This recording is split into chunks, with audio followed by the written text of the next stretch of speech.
সকাল সকাল আব্বুর বকুনি খেয়ে চাকরির ইন্টারভিউ দিতে বের হলাম। না জানি আজ কপালে কি আছে। তবে আমি নিশ্চিত জবের জন্য আমি সিলেক্ট হব না, কারণ আগেও প্রায় 10 জায়গায় ইন্টারভিউ দিয়েছি, আর প্রতিবারই ফলাফল এসেছে আমি সিলেক্ট হইনি। এটা নিয়ে আমার যে মাথা ব্যথা, তার থেকেও আব্বুর মাথা ব্যথা বেশি। সব সময় শুধু কথা শোনাবে। চাকরিতে আমি সিলেক্ট হই না, সেটা কি আমার দোষ? সে যাই হোক, এখন আমার পরিচয় দেওয়া যাক।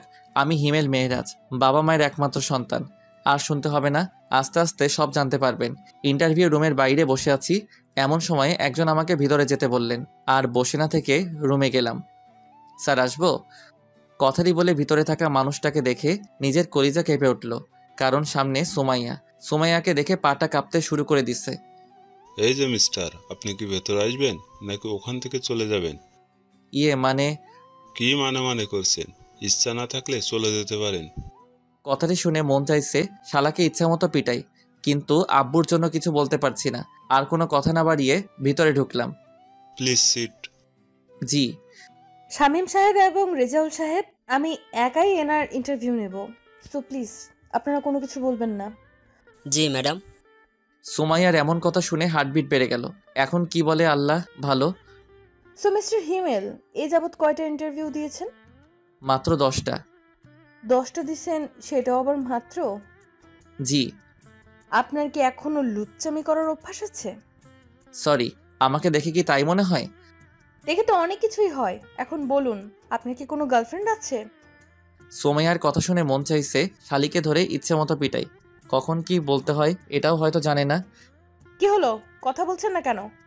জি মানে ছিল, বাট এখন নাই। কেন, সময় শেষ তাই? না, তবে তার বাপের অনেক টাকা, যার জন্য অনেক অহংকার ছিল, তাই ছেড়ে দিছি। কি বললি তুই? আমি অহংকার করতাম? আরে আপনি রাগ করছেন? আমি কি আপনাকে বলছি নাকি? ম্যাডাম, উনি তো অন্য কারো কথা বলছেন। ওকে, আমি সরি, এখন আপনি যেতে পারেন। ঠিক আছে, তবে ম্যাডাম আপনি আগের থেকে অনেক কিউট হয়েছেন। কেন, আগে কি খারাপ দেখতেছিলাম? শুধু খারাপ না, একদম পেতনি। আর কিছু না বলে দৌড়ে বাইরে চলে এলাম। থাকলে না জানি পেতনি শালি আমার ঘাড় মটকাতো। বাইরে বের হয়ে হাঁটতে লাগলাম। আমি জানি এই জবটাও হবে না। আর অফিসে যে সুমাইয়ার সম্পর্কে বললাম অহংকারী আর পেতনি, সেটা একদম ডাহা মিথ্যে কথা। অহংকার জিনিসটা আসলে কি সুমাইয়া নিজেও আদৌ জানে কিনা সন্দেহ। ওর বাবার এত টাকা থাকার পরেও ভার্সিটি যেতে রিক্সা করে, আর আমি যে একটা ফকির যাকে কিনা কোনো কিছুই গিফট করতে পারিনি। তবে সুমাইয়ার এগুলো নিয়ে মাথা ব্যথা ছিল না, বরং সে নিজেই আমাকে পকেট খরচে টাকা দিত। আর পেতনিটা সুমাইয়াকে দেখলে পরীরাও হিংসা করবে। নীল শাড়ি, খোলা চুল, হাতে ভিন্ন রকম চুড়ি, আর কপালে ছোট একটা টিপ, ব্যাস যে কেউ ওকে দেখে ফিদা হয়ে যেতে পারবে। সে যাই হোক, এসব ভেবে আর লাভ নাই। আমি জানি এই জব আর হবে না। বাসায় গিয়ে ফ্রেশ হয়ে ঘুমিয়ে গেলাম। রাতে খেয়ে দিয়ে ঘুমিয়ে ফেসবুকিং করছি, এমন সময় একটা অপরিচিত নাম্বার থেকে কল আসলো। আসসালামু আলাইকুম, কে বলছেন? আমি সুমাইয়া, তোর এক্স। ওই শালি, তুই আবার আমারে কল করছিস কেন? করতে হলো, কারণ আমার বাবুটা এখনো যে চাকরি করে না, তাই চাকরি দেওয়ার জন্য কল করলাম। আমি তোর বাপের চাকরি করতে পারবো না। কেন পারবে না? এমনি পারবো না, রাখ তুই। সুমাইয়াকে কিছু বলতে না দিয়ে কেটে দিলাম। আর হ্যাঁ, ওকে আমি তুই করে বললাম, এটারও কারণ আছে। আমি চাই না আমার মতো বেকারকে সুমাইয়া ভালোবাসুক। মাঝে মাঝে সুমাইয়াকে মনে পড়তো, তখন অনিচ্ছা সত্ত্বেও চোখ দিয়ে জল গড়িয়ে পড়তো। মেয়েটার সাথে সবসময় খারাপ করেছি। সুমাইয়াকে ভালোবাসার কথা আমি প্রথম বলেছিলাম, আবার ব্রেকআপটাও আমি করেছিলাম। আমি চাই না আমার জন্য ওর জীবনটা নষ্ট হয়ে যাক। আর কিছু না ভেবে সেদিনের মতো ঘুমিয়ে গেলাম। পরের দিন সকালে নাস্তা করার পর আড্ডা দেওয়ার জন্য বাসা থেকে বের হলাম। কিরে, আজ এত সকাল সকাল? না রে, এমনি। আর বাসায় থাকতেও ভালো লাগে না। সবসময় আব্বুর চাকরি নিয়ে কথা বলা ভালো লাগে না। শুধু কি তুই একাই শুনিস, আমি শুনি না? তবে আব্বু ঠিকই বলে, আর কতদিন এভাবে চলবে? ঠিক আছে, এসব বাদ দে। রাহুল, সিগারেট দে। কেন? আরে শালা, খাবো। কিন্তু হিমেল? আজ আমিও খাবো। কথাটি বলার পর ওদের দুজনের দিকে তাকাতেই মনে হলো ভূত দেখার মতো আটকে উঠেছে। কি হলো, এভাবে তাকিয়ে আছিস কেন? ভাই, আপনি কি হিমেল? না, তোর দুলা ভাই। দে সিগারেট দে। হিমেল, পাগল হয়ে গেছিস নাকি? না, তবে তোরা সিগারেট না দিলে পাগল হব। এক প্রকার জোর করে ওদের থেকে সিগারেট নিয়ে খেতে লাগলাম। কখনো সিগারেট খাইনি, তবে আজ কেন এটাই ভালো লাগছে। ওদের সাথে আরো কিছু সময় আড্ডা দিয়ে বাসায় চলে এলাম। বাসায় এসে গোসল করে রুমে বসে আছি, এমন সময় আব্বু রুমে আসলো। হিমেল, তোমার চাকরির কি হলো? জানি না। তোমাকে কল দেয়নি? না। একদম মিথ্যা বলবে না, অফিসের বস আজ বাসায় এসেছিল। মানে? তোমার এত মানে মানে করতে হবে না, কাল থেকে তোমার জয়েনিং। কিন্তু আব্বু, আমি এই জব করতে পারবো না। দেখো হিমেল, আমি আর কতদিন এভাবে সংসার চালাবো? এবার না হয় তুমি কিছু করো। জানি না তোমার এই জবটা করতে কি সমস্যা, আর জানতেও চাই না। তবুও তুমি এই জবটা করো, নিজের জন্য না হলেও আমাদের জন্য করো। আব্বুর মুখের উপর আর কিছু বলতে পারলাম না, তাই রাজি হয়ে গেলাম। তবে যতটা সম্ভব সুমাইয়াকে এড়িয়ে চলতে হবে। পরের দিন অফিসের জন্য রেডি হচ্ছি, এমন সময় আব্বু এবং আম্মু রুমে এলো। কিছু বলবে? না, তবে মন দিয়ে কাজ করবি। আর কোনো কথা না বলে সকালে নাস্তা করে আব্বু আম্মুকে বিদায় দিয়ে অফিসের জন্য রওনা দিলাম। প্রায় 30 মিনিট পর অফিসে এলাম। চারদিকে একবার চোখ বুলিয়ে দেখতে লাগলাম। এমন সময় পিয়ন এসে বলল, আপনি কি হিমেল? জি। ম্যাডাম আপনাকে তার কেবিনে যেতে বলেছেন। ঠিক আছে, যাচ্ছি। সেখানে আর দাঁড়িয়ে না থেকে বসের কেবিনের সামনে এসে দাঁড়ালাম। ম্যাডাম, আসবো? আসুন, বসুন এখানে। ধন্যবাদ। হিমেল, আমাকে কি আবার আপন করে নেওয়া যায় না? সরি, আর এখানে এসব না বলে খুশি হব। কেন? কারণ আপনি আমার বস আর আমি সাধারণ কর্মচারী। কিন্তু হিমেল, আমি... সুমাইয়া, প্লিজ আমাকে এমন কিছু বলো না যেন এই জবটা ছেড়ে দিতে আমি বাধ্য হই। ঠিক আছে, আর বলবো না। আমি পিয়নকে বলে দিচ্ছি, তোমাকে তোমার কাজ বুঝিয়ে দেবে। ধন্যবাদ। আর বসে না থেকে বাইরে চলে এলাম। তারপর পিয়ন এসে আমার কেবিনে আর কাজ বুঝিয়ে দিয়ে গেল। প্রথম দিন তাই তেমন কোনো কাজ ছিল না, কয়েকজনের সাথে পরিচয় হয়ে নিলাম। তেমন কোনো কাজ নেই, তাই ম্যাডামের রুমে গেলাম। ম্যাডাম, আসবো? আসো। আর কখনো আসার জন্য পারমিশন নিতে হবে না, যখন ইচ্ছা তখন আসবে। আর বলো, কি হয়েছে? হাতে তেমন কোনো কাজ নেই, তাই ভাবছি বাসায় চলে যাব। ও ঠিক আছে, সাবধানে যেও। ঠিক আছে। ম্যাডামের রুমে থেকে বের হয়ে কেবিনে থাকা ব্যাগ নিয়ে বাসার উদ্দেশ্যে রওনা দিলাম। বাসায় এসে আম্মুর সাথে একটু কথা বলে রুমে গেলাম। এরই মাঝে 2 দিন চলে গেল। স্যার, আপনাকে ম্যাডাম তার কেবিনে রেখেছেন। ঠিক আছে। কেবিনে বসে কাজ করছি, এমন সময় পিয়ন এসে উপরের কথাগুলো বলে গেল। কিছু বুঝি না আমি। যতই সুমাইয়াকে এড়িয়ে চলতে চাই, সে ততই আমার কাছে চলে আসে। আর কিছু না ভেবে সুমাইয়ার কেবিনে গেলাম। ম্যাডাম, আসবো? ওই, তোমাকে কতবার বলবো আমার কেবিনে আসতে তোমার পারমিশন নিতে হবে না? সেটা হয় না ম্যাডাম। কেন হয় না? কারণ আপনি আমার বস আর আমি সাধারণ এক কর্মচারী। আর আমাকেই বা কেন পারমিশন নিতে হবে না? আরও তো সবাই আছে, তাদের বলুন। হিমেল, তুমি কি আমাকে এখন আর একটুকুও ভালোবাসো না? কাজের কথা বললে বলুন, না হলে আমি আমার কেবিনে যাব। ঠিক আছে, যাও। সেখানে আর না থেকে কেবিনে চলে এলাম। কি ব্যাপার, মন খারাপ কেন? কিছু হয়েছে? না, তেমন কিছু না। লাঞ্চে ফ্রি আছো? কেন? দুইজনে একসাথে লাঞ্চ করতাম। ঠিক আছে। আর শোনো, একটু হাসি খুশি থেকো। কেন, এখন কি আমি মনমরা হয়ে থাকি? আরে না, তুমি এত হ্যান্ডসাম, বাট একটু কম কম হাসো। তা ঠিক। আর হেসে কথা বলে যদি তুমি আমার প্রেমে পড়ে যাও তাহলে? তাহলে কি তোমাকে বিয়ে করে নিব? সুমাইয়া, কাজ বাদ দিয়ে এত হাসাহাসির কি আছে? আসলে ম্যাডাম... থাক, আর বলতে হবে না, এখন কাজ করুন। জি। তারপর সুমাইয়া চলে গেল। আমরাও কথা বাদ দিয়ে কাজে মন দিলাম। কাজ করতে করতে কখন দুপুর হয়ে গেছে খেয়ালই করিনি। এই যে স্যার, আর কত কাজ করবেন? ও, তুমি? কেন, অন্য কারো আসার কথা ছিল বুঝি? আসবে আর কি, সে মানুষটাই আর নেই। থাক, আর বলতে হবে না, এখন চলো। চলো। তারপর রিয়ার সাথে লাঞ্চটা করে নিলাম। অফিস ছুটির পর বাইরে আসতেই দেখলাম রিয়া একটা রিকশায় বসে আছে। বাসায় যাবে না? যাব। তাহলে আসো। না থাক, আমি যেতে পারবো। আরে সমস্যা কি, আসো। আর আমি তো তোমাদের ওখান দিয়েই যাব। তারপরেও তুমি যাও, আমি অন্য একটা রিকশা করে যেতে পারবো। আমি কিন্তু রাগ করব, প্লিজ। ঠিক আছে, চলো। রিকশাতে ওঠার পর সারাটা রাস্তা দুজনে কথা বলতে বলতে এলাম। বাসার কাছে এসে রিয়াকে বিদায় দিয়ে ভিতরে চলে এলাম। ফ্রেশ হয়ে ফোন টিপছি, এমন সময় আম্মু আসলো। মেয়েটার নাম কি রে? কোন মেয়ে আম্মু? আরে ওই মেয়ে যার সাথে তুই রিক্সা করে এলি। ও, ওর নাম রিয়া, আমার সাথেই কাজ করে। মেয়েটা দেখতে কিন্তু আলহামদুলিল্লাহ। তো আমি কি করব? তুই চাইলে ওর বাসায় কথা বলে দেখতে পারি। আম্মু, তুমি কি পাগল হলে নাকি? এখানে পাগল হওয়ার কি আছে? এখন আমি বিয়ে টিয়ে করবো না। আর আম্মু প্লিজ এটা নিয়ে কিছু বলো না। রিয়া শুধুই আমার বন্ধু, আর কিছু না। হতে কতক্ষণ? আম্মু, আমি তোমার পায়ে ধরি, তুমি এখন যাও। ঠিক আছে, তবে তুই ভেবে দেখতে পারিস। আম্মু চলে যাওয়ার পর লম্বা একটা নিঃশ্বাস ফেললাম। সারা রিক্সা করে আসাও সমস্যা, এখন থেকে একা একা হেঁটে আসতে হবে।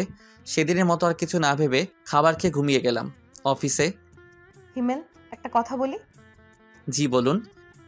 না, আগে তুমি আমাকে তুমি করে বলো। সেটা আমি পারবো না ম্যাডাম। কেন পারবে না? ব্যাস পারবো না। ঠিক আছে, পারতে হবে না। এখন বলো, বাসায় থেকে কি তোমার জন্য পাত্রী দেখছে? দেখুন, এগুলো নিতান্ত আমার পার্সোনাল ব্যাপার, আপনার না জানলেও চলবে। প্লিজ বলো। ওই শালি, তোকে আমি বলতে যাব কেন? তুমি আমাকে বকা দিলা? আজ মনে হচ্ছে প্রথম দিলাম। তাই বলে অফিসে? দরকার হলে আরও দিব। তোর সমস্যা? আমার সমস্যা না হলে কার হবে? ঠিক আছে, তাহলে আমি আর এই জব করব না, কাল থেকে আর আসবো না। এই না, তুমি আমাকে বকা দিবা, মন যা চায় তাই দিবা, তারপরও তুমি জব ছেড়ে দিও না। মনে থাকে যেন। এখন বলো কি খাবে? ছুটি লাগবে। আরে মাত্র তো আসলে, দুপুরের পর যেও। না থাক, লাগবে না, আমি যাই। আর কোনো কথা না বাড়িয়ে কেবিনে এসে কাজ করতে লাগলাম। এই কয়েকদিনে কিছু বন্ধু পেয়েছি যাদের সাথে কাজের ফাঁকে কথা বলতে পারি। হঠাৎ করেই সুমাইয়ার কথা মনে পড়লো। মেয়েটা অনেক ভালোবাসে, কিন্তু প্রতিদানে আমি তাকে কিছুই দিতে পারছি না। কি হিমেল সাহেব, কি ভাবছেন? না তেমন কিছু না, এমনি। আপনার কি খবর? এই তো চলছে ভাই। কিছু মনে না করলে একটা কথা বলি? মনে করলে বলবেন না। আচ্ছা শুনুন, আপনার আর রিয়া ম্যাডামের সাথে কি সম্পর্ক? কেন? আর আমরা তো জাস্ট ফ্রেন্ড। কিন্তু আমার মনে হয় উনি আপনাকে ভালোবাসে। রাফি সাহেব, আপনার কপাল ভালো যে রিয়া আর আসেনি, আসলে আপনার হয়তো খবর করে ছাড়তেন। আর শুনুন, এখন একটা বিয়ে করে ফেলেন। তেমন কোনো মানুষ পেলে অবশ্যই করব, তখন আর বলতে হবে না। কেন, আপনার কোনো গার্লফ্রেন্ড নেই? জীবনে একটা ছিল, তবে এখন আর নেই। কেন? সেটা অন্য এক সময় বলবো। ঠিক আছে, এখন যাই, কাজ করি। Okay bye. রাফির সাথে কথা বলে আবার কাজে মন দিলাম। হাতে কিছু কাজ থাকায় খেয়ালই করিনি দুপুর হয়ে গেছে। আর কত কাজ করবে? মানে? ও ম্যাডাম আপনি? আরে বসো বসো। জি। এখন বাসায় চলে যাও। কেন? সকালে যে বললে তোমার ছুটি লাগবে। না, আমার ছুটি লাগবে না। তখন যে বললে। এমনি বলেছি। তাহলে চলো লাঞ্চ করি একসাথে। আপনি যান, আমার দেরি হবে। ঠিক আছে, তোমার কাজ হলে আমার কেবিনে এসো, দুজনে একসাথে খাবো। আপনি খেয়ে নিন। তুমি না আসলে আমিও খাবো না। দেখা যাবে। কাজ শেষ করতে আরও 1 ঘন্টা সময় লাগবে। টেবিলের নিচ থেকে খাবার বের করতে সুমাইয়ার কথা মনে পড়লো, তাই টিফিনটা নিয়ে ম্যাডামের রুমে গেলাম। ম্যাডাম আসবো? তুমি সোফায় 5 মিনিট বসো, আমি কাজটা শেষ করে আসছি। জি। পকেট থেকে ফোনটা বের করে টিপতে শুরু করলাম। এদিকে অনেক ক্ষুধাও লেগেছে, কিছু বলতেও পারছি না, তবে অনেক রাগ হচ্ছিল। মন চাইছিল উঠে গিয়ে সুমাইয়ার ল্যাপটপ ভেঙে দিই, কিন্তু পারছি না। কিছু সময় পর। রেগে গেছো? না। হিমেল, একটা কথা বলি? বলুন। সেদিন কি আমার কোনো দোষ ছিল যার জন্য তুমি আমার সাথে ব্রেকআপ করেছিলে? আপনার কোনো দোষ ছিল না, আর এখনো নাই। তাহলে কেন চলে গিয়েছিলে আমার জীবন থেকে? নিশ্চুপ। তুমি যা বলতে আমি তো সেই কথাই শুনতাম। তাহলে কেন তুমি আমার সাথে এমনটা করলে? বুঝলাম আমি কিছু একটা ভুল করেছিলাম, কিন্তু তুমি তো আমাকে বলতে পারতে। তা না করে হুট করে একদিন এসে বললে আমাদের ভালোবাসা রাখা সম্ভব না। কি হয়েছিল তোমার? নিশ্চুপ, কারণ তার কথার কোনো উত্তর দেওয়ার মতো ভাষা আমার নেই। প্লিজ হিমেল, কথা বলো। লাঞ্চ করবেন নাকি চলে যাব? কথাটি শুনে সুমাইয়া একটা দীর্ঘশ্বাস ফেললো। ঠিক আছে। তারপর লাঞ্চ শেষ করে নিজের কেবিনে চলে আসলাম। তোর অফিস কেমন চলছে? এই তো আম্মু, চলছে। আচ্ছা শোন, আগামীকাল আমি আর তোর আব্বু তোর মামার বাসায় যাব, তুই কি যাবি? না আম্মু, অফিসে কাজের চাপ অনেক। কিন্তু ওই পাগলিটা তো আমাদের দুজনের মাথা খেয়ে ফেলবে। তোমরা এবার ম্যানেজ করে নাও। ঠিক আছে, তুই এখন রেস্ট নে। রুমে বসে ফোন টিপছি, এমন সময় আম্মু আসলো। আর এসে যা বললো তা তো শুনতেই পেলেন। আম্মু বলল যে পাগলি, আপনারা আবার আমার গার্লফ্রেন্ড ভাববেন না। পাগলিটার নাম নীলা, অনেক পিচ্ছি, তবে ওর কথা বলা আর শাসন করা সবার মন মুগ্ধ করার মতো। সে যাই হোক, আম্মু চলে যাওয়ার পর আরও কিছু সময় বন্ধুদের সাথে ফোনে কথা বলে ঘুমিয়ে গেলাম। পরের দিন আব্বু আম্মুকে স্টেশন অবধি এগিয়ে দিতে গিয়ে অফিসের জন্য অনেকটা দেরি হয়ে গেছে, প্রায় 45 মিনিট। না জানি সুমাইয়া আজ কি বলে, তবে ও কিছু বলবে আমার মনে হয় না, কারণ সুমাইয়া আমাকে দেখে অনেকটা ভয় পায়। কেন পায় জানি না, কেবিনে বসে কাজ করছি, এমন সময় রিয়া ডাকলো। এই যে হিমেল সাহেব, আজ এত দেরি হলো কেন? একটু কাজ ছিল। তা কাজটা কি শুনি? বউকে রান্না করে খাওয়াচ্ছিলেন নাকি? থাকলে তো খাওয়াবো। আসলে আব্বু আম্মুকে স্টেশনে এগিয়ে দিতে গিয়েছিলাম। কেন, ওনারা কোথাও গেল নাকি? মামার বাসায়। ও, এখন বলো আমাকে কেমন লাগছে? রিয়ার এমন প্রশ্ন শুনে কিছুটা অবাক হলাম। হায়রে, অবাক হচ্ছ কেন? তো কি হব? আরে ধুর পোকা, আজ আমাকে কেমন লাগছে সেটা জানতে চেয়েছি। রিয়ার সাথে এতটা সময় কথা বলছিলাম, কিন্তু খেয়ালই করিনি রিয়া আজ শাড়ি পরে আসছে। আরে বাহ, আজ শাড়ি পরার কারণটা কি শুনি। কেন, আমার বুঝি শাড়ি পরা বারণ? বারণ হবে কেন? কখনো পরো না, তাই জিজ্ঞাসা করলাম। আগে আমার উত্তর দাও। সুন্দর লাগছে। শুধু সুন্দর? শুধু কেন হবে, অনেক অনেক বেশি সুন্দর লাগছে। যে কেউ আজ তোমার প্রেমে ফিদা হয়ে যাবে। কাউকে পরতে হবে না, শুধু তুমি পরলেই হবে। কি বললে?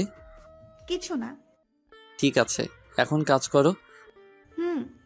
তারপর দুজনে আর কথা না বলে কাজে মন দিলাম। কিছু সময় পর পিয়ন এসে রিয়াকে ম্যাডামের রুমে যেতে বলল।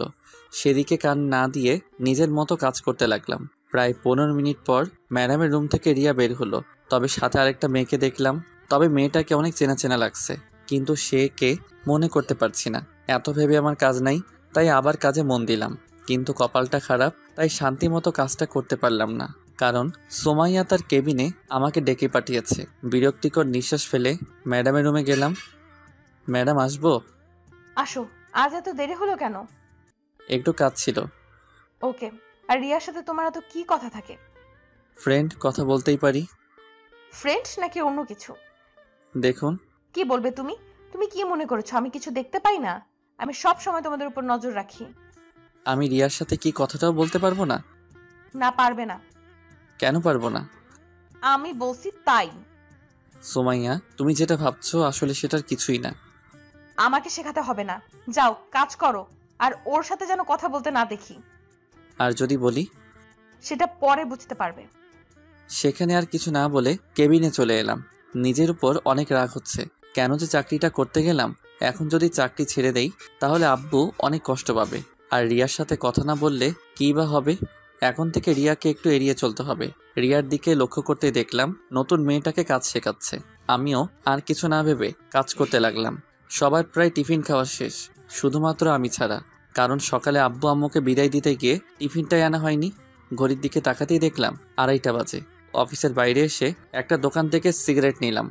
ভিতরে হয়তো খেতে দিবে না। সিগারেট খেতে খেতে অনেকটাই চিন্তা দূর হলো, তাই আর বাইরে না থেকে অফিসের ভিতরে চলে এলাম।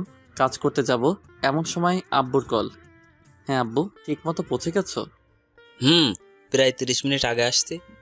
বাসার সবাই কেমন আছে? সবাই ভালো, শুধুমাত্র নীলা ছাড়া। কেন, আমার গার্লফ্রেন্ডের কি হয়েছে? সেটা ওর থেকেই শুনো। ঠিক আছে, দাও।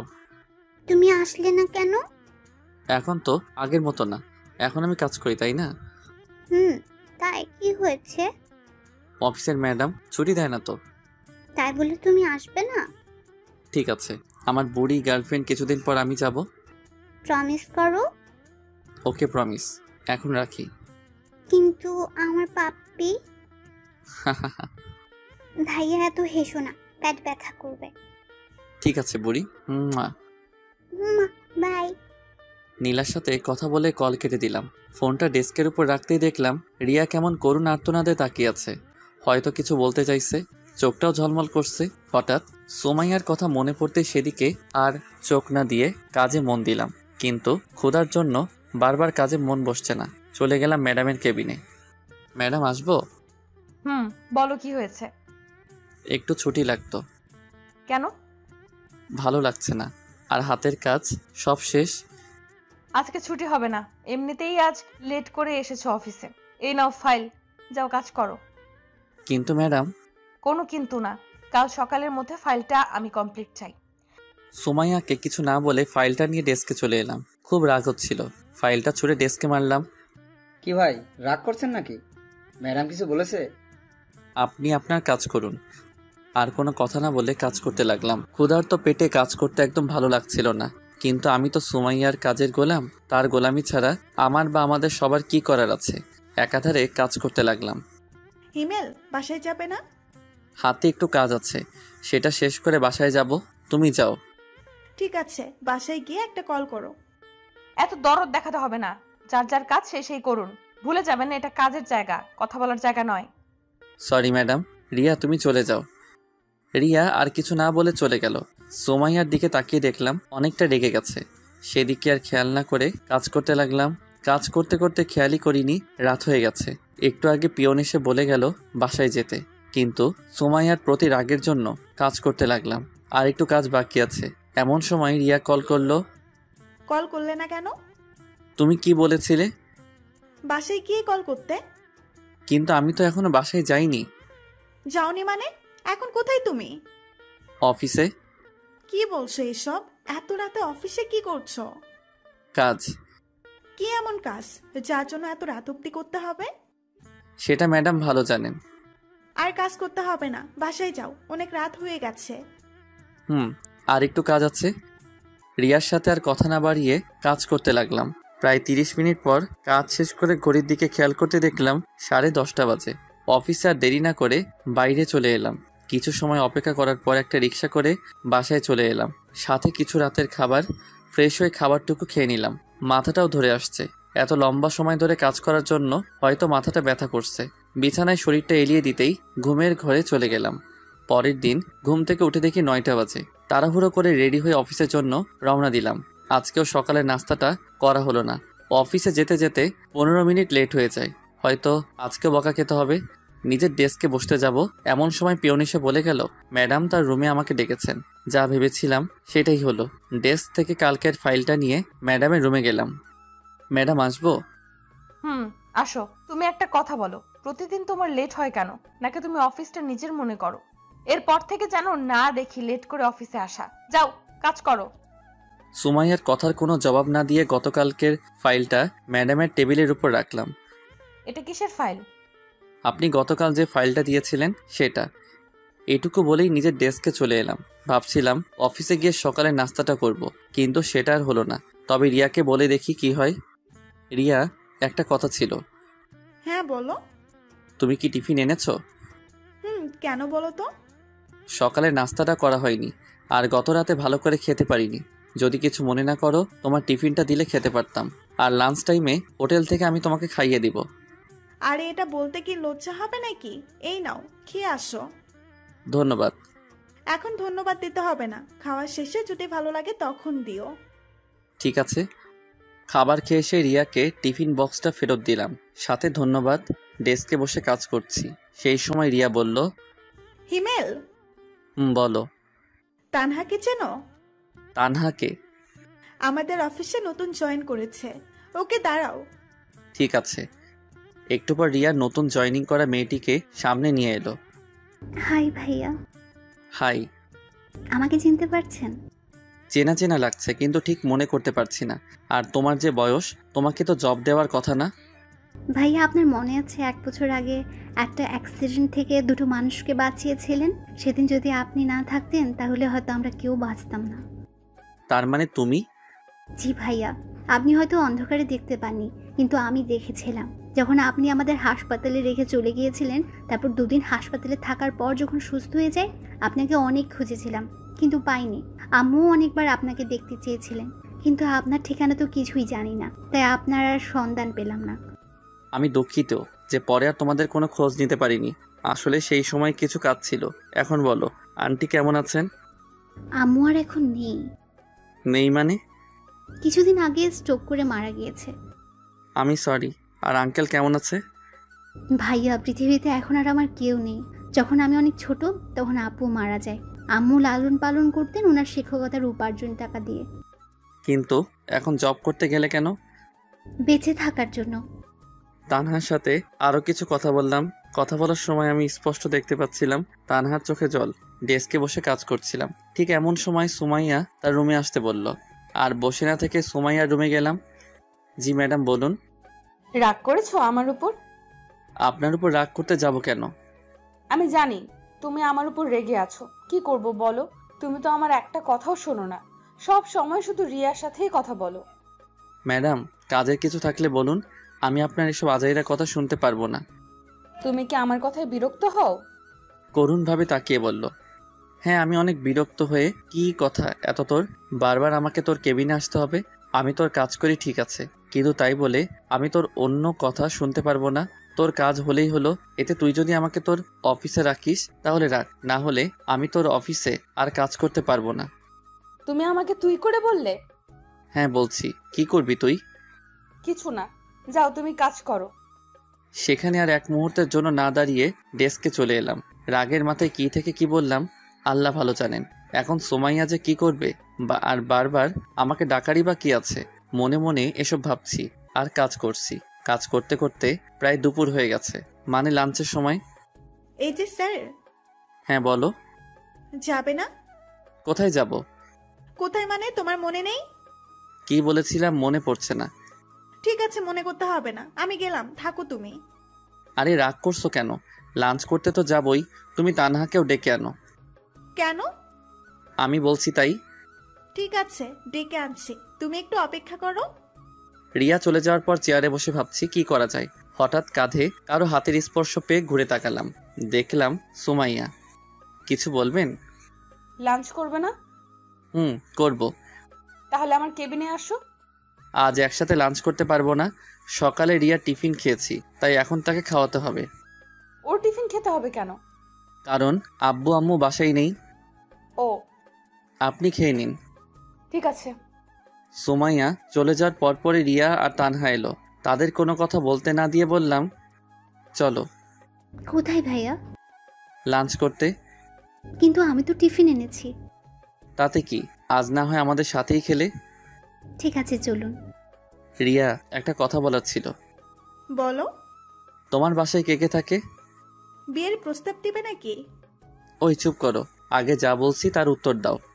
আমি, আব্বু আম্মু আর ছোট একটা ভাই। ভাই কি করে? ক্লাস 3-তে পড়ে। তাহলে গুড। আরে কিসের গুড, বলবে তো? তোমার বুঝতে হবে না, আগে রেস্টুরেন্টে ঢুকো, তারপর সব বলছি। ঠিক আছে। অফিসের পাশে একটা রেস্টুরেন্টে গেলাম। ভিতরে যাওয়ার পর 3জন খাবার অর্ডার করলাম, তারপর খেতে শুরু করলাম। তানহা, তুমি কোন ক্লাস অবধি পড়াশোনা করেছো বা এখনো করো? ইন্টার প্রথম বর্ষের এক্সাম দিয়েছি। সেটা তো অনেক আগে হয়েছে। রিয়া, তুমি চুপ করে খাও। ওকে। তানহা বলো। জি ভাইয়া, রিয়া আপু ঠিকই বলেছেন, অনেকদিন আগে এক্সাম দিয়েছি, 2 দিন আগে রেজাল্ট দিয়েছে। বুঝলাম, এখন তোমার ইচ্ছা কি? এখন আর কোনো ইচ্ছে নেই। মানে আর পড়াশোনা করবে না? ইচ্ছে ছিল, আর আম্মুরও অনেক ইচ্ছে ছিল বড় হয়ে আমি শিক্ষিকা হব, কিন্তু আগে তো বাঁচতে হবে তাই না? তোমার রেজাল্ট কি হয়েছে? ভাইয়া এগুলো বাদ দিন, যেটা বললাম সেটা বলো। প্রথম হয়েছি। বলেই কান্না করে দিল। আরে কান্না করছো কেন? ওকে আমি কান ধরছি, আর কখন এসব বলবো না। ভাইয়া আপনার কথা শুনে কান্না পাইনি, কান্না পেয়েছে আম্মুর কথা মনে পড়ে। আম্মুকে বলেছিলাম এবারও আমি প্রথম হব, কিন্তু আমার কি কপাল দেখুন, আম্মু আমার রেজাল্টটাও শুনে যেতে পারেনি। ঠিক আছে, এখন খাও। আর রিয়া, ওই কি হলো তোমার? ওই রিয়া, আও মাইলে কেন? এত সময় ধরে ডাকছি, শুনতে পাও না? তুমি তো চুপ করে খেতে বললে। আমাদের কথা বলা দেখে তানা ফিক করে হেসে দিল। যাক, আজ রিয়ার জন্য হলেও মেয়েটা হাসলো, সবসময় তো চুপ করে থাকে। বলো কি বলবে? আজকে তানহা তোমার বাসায় থাকবে। মানে ভাইয়া আমি রিয়াপুর বাসায় থাকতে যাব কেন? আমি বলছি তাই। কিন্তু ভাইয়া। আমাকে কি পর ভাবো? না, কিন্তু ভাইয়া। তাহলে যা বলছি তাই শোনো। আর রিয়া, তোমার বাসায় কি সমস্যা হবে? একদম না। ঠিক আছে, যা বললাম তাহলে সেটাই করো। তারপর আরও কিছু কথা বলতে বলতে লাঞ্চ শেষ করে অফিসে চলে এলাম। কিছু সময় কাজ করার পর আম্মুকে কল করলাম। আম্মু, তোমরা এখনই বাসায় চলে আসো। কিন্তু কেন? আগে আসো, তারপর আর আমার বুড়ি গার্লফ্রেন্ডটাকে সাথে নিয়ে এসো। ঠিক আছে, আসছি। আর কোনো কথা না বলে কল কেটে দিলাম। তারপর আবার কাজে মন দিলাম, কিন্তু বারবার একটা পয়েন্টে এসে আটকা পড়ছি। অনেকবার চেষ্টা করেও কাজটা করতে পারলাম না, তাই ভাবলাম সুমাইয়ার কাছে যাই। যেই ভাবা সেই কাজ। ম্যাডাম আসবো? আসো। এই জায়গায় একটু সমস্যা হয়েছে। একটু ভাবার পর সুমাইয়া নিজেই কাজটা সলিউশন বের করে দিল। ধন্যবাদ। ম্যাডাম, কিছু কথা বলি। বলো। আমি আপনাকে এত অপমান করি, তারপরেও কেন রাগ করেন না? ভালোবাসার মানুষের প্রতি রাগ রাখতে নেই। ও ঠিক আছে বাই। হুম। ম্যাডামের কেবিন থেকে বের হয়ে আবার নিজের কাজে মনোযোগ হলাম। অফিস টাইম শেষ, তাই বাসায় যাওয়ার জন্য রেডি হতে লাগলাম। একটু আগে রিয়া আর তানহা চলে গেছে। বাইরে দাঁড়িয়ে আছি, এমন সময় সোমাইয়া গাড়ি নিয়ে সামনে এলো। বাসায় যাবে না? যাব। গাড়িতে ওঠো। আমি যেতে পারবো, আপনি যান।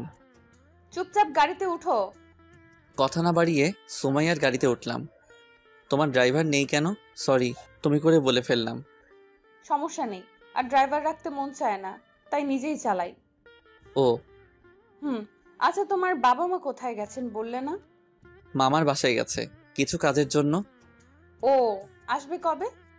আজকে। তোমার কলেজের কথা মনে পড়ে? পড়লেই বা কি, সেটা আমাদের অতীত, তাই না? কিন্তু সোমাইয়া, এটা নিয়ে আমি আর কথা বলতে চাই না, প্লিজ এসব আর বলো না।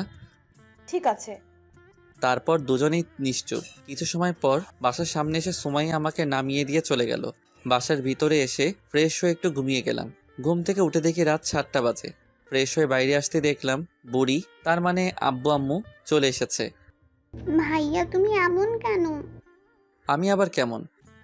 এই যে তুমি আমাদের এগিয়ে আনতে যাওনি, জানো আমি কত কষ্ট পেয়েছি। ওরে আমার বুড়িরে, কত কষ্ট পেয়েছে। চলো ডিয়ার গার্লফ্রেন্ড, আম্মুর কাছে যাই। যাবো না। কেন? আগে তুমি আমাকে কোলে নাও। আমার এত শক্তি নেই যে তোমাকে কোলে নিব। যাও, তোমাকে নিতে হবে না। এত বড় মানুষ আমার মতো 5 বছরের কিউট মেয়েকে কোলে নিতে পারবে না। বাব্বা কত রাগ, আসো বুড়ি। তারপর নীলাকে কোলে করে আম্মু আব্বুর কাছে গেলাম। আব্বু আম্মু, তোমাদের কিছু কথা বলার আছে। জানি না তোমাদের ফলাফল কি দাঁড়াবে, কিন্তু তোমরা প্লিজ আমার কথাটা রেখো। প্রয়োজন হলে কিছু সময় ভাবতেও পারো। আগে বলবি তো কথাটা কি? তানহার ব্যাপারে সব বললাম। এখন তুমি কি চাও? আব্বু, মেয়েটার পৃথিবীতে আপন বলতে কেউ নেই, আর আমার নিজের কোনো বোনও নেই। তাই বলছি তানহা আমাদের সাথেই থাকবে এবং পড়াশোনা করবে। কিন্তু মেয়েটা কি রাজি হবে? হতেই হবে।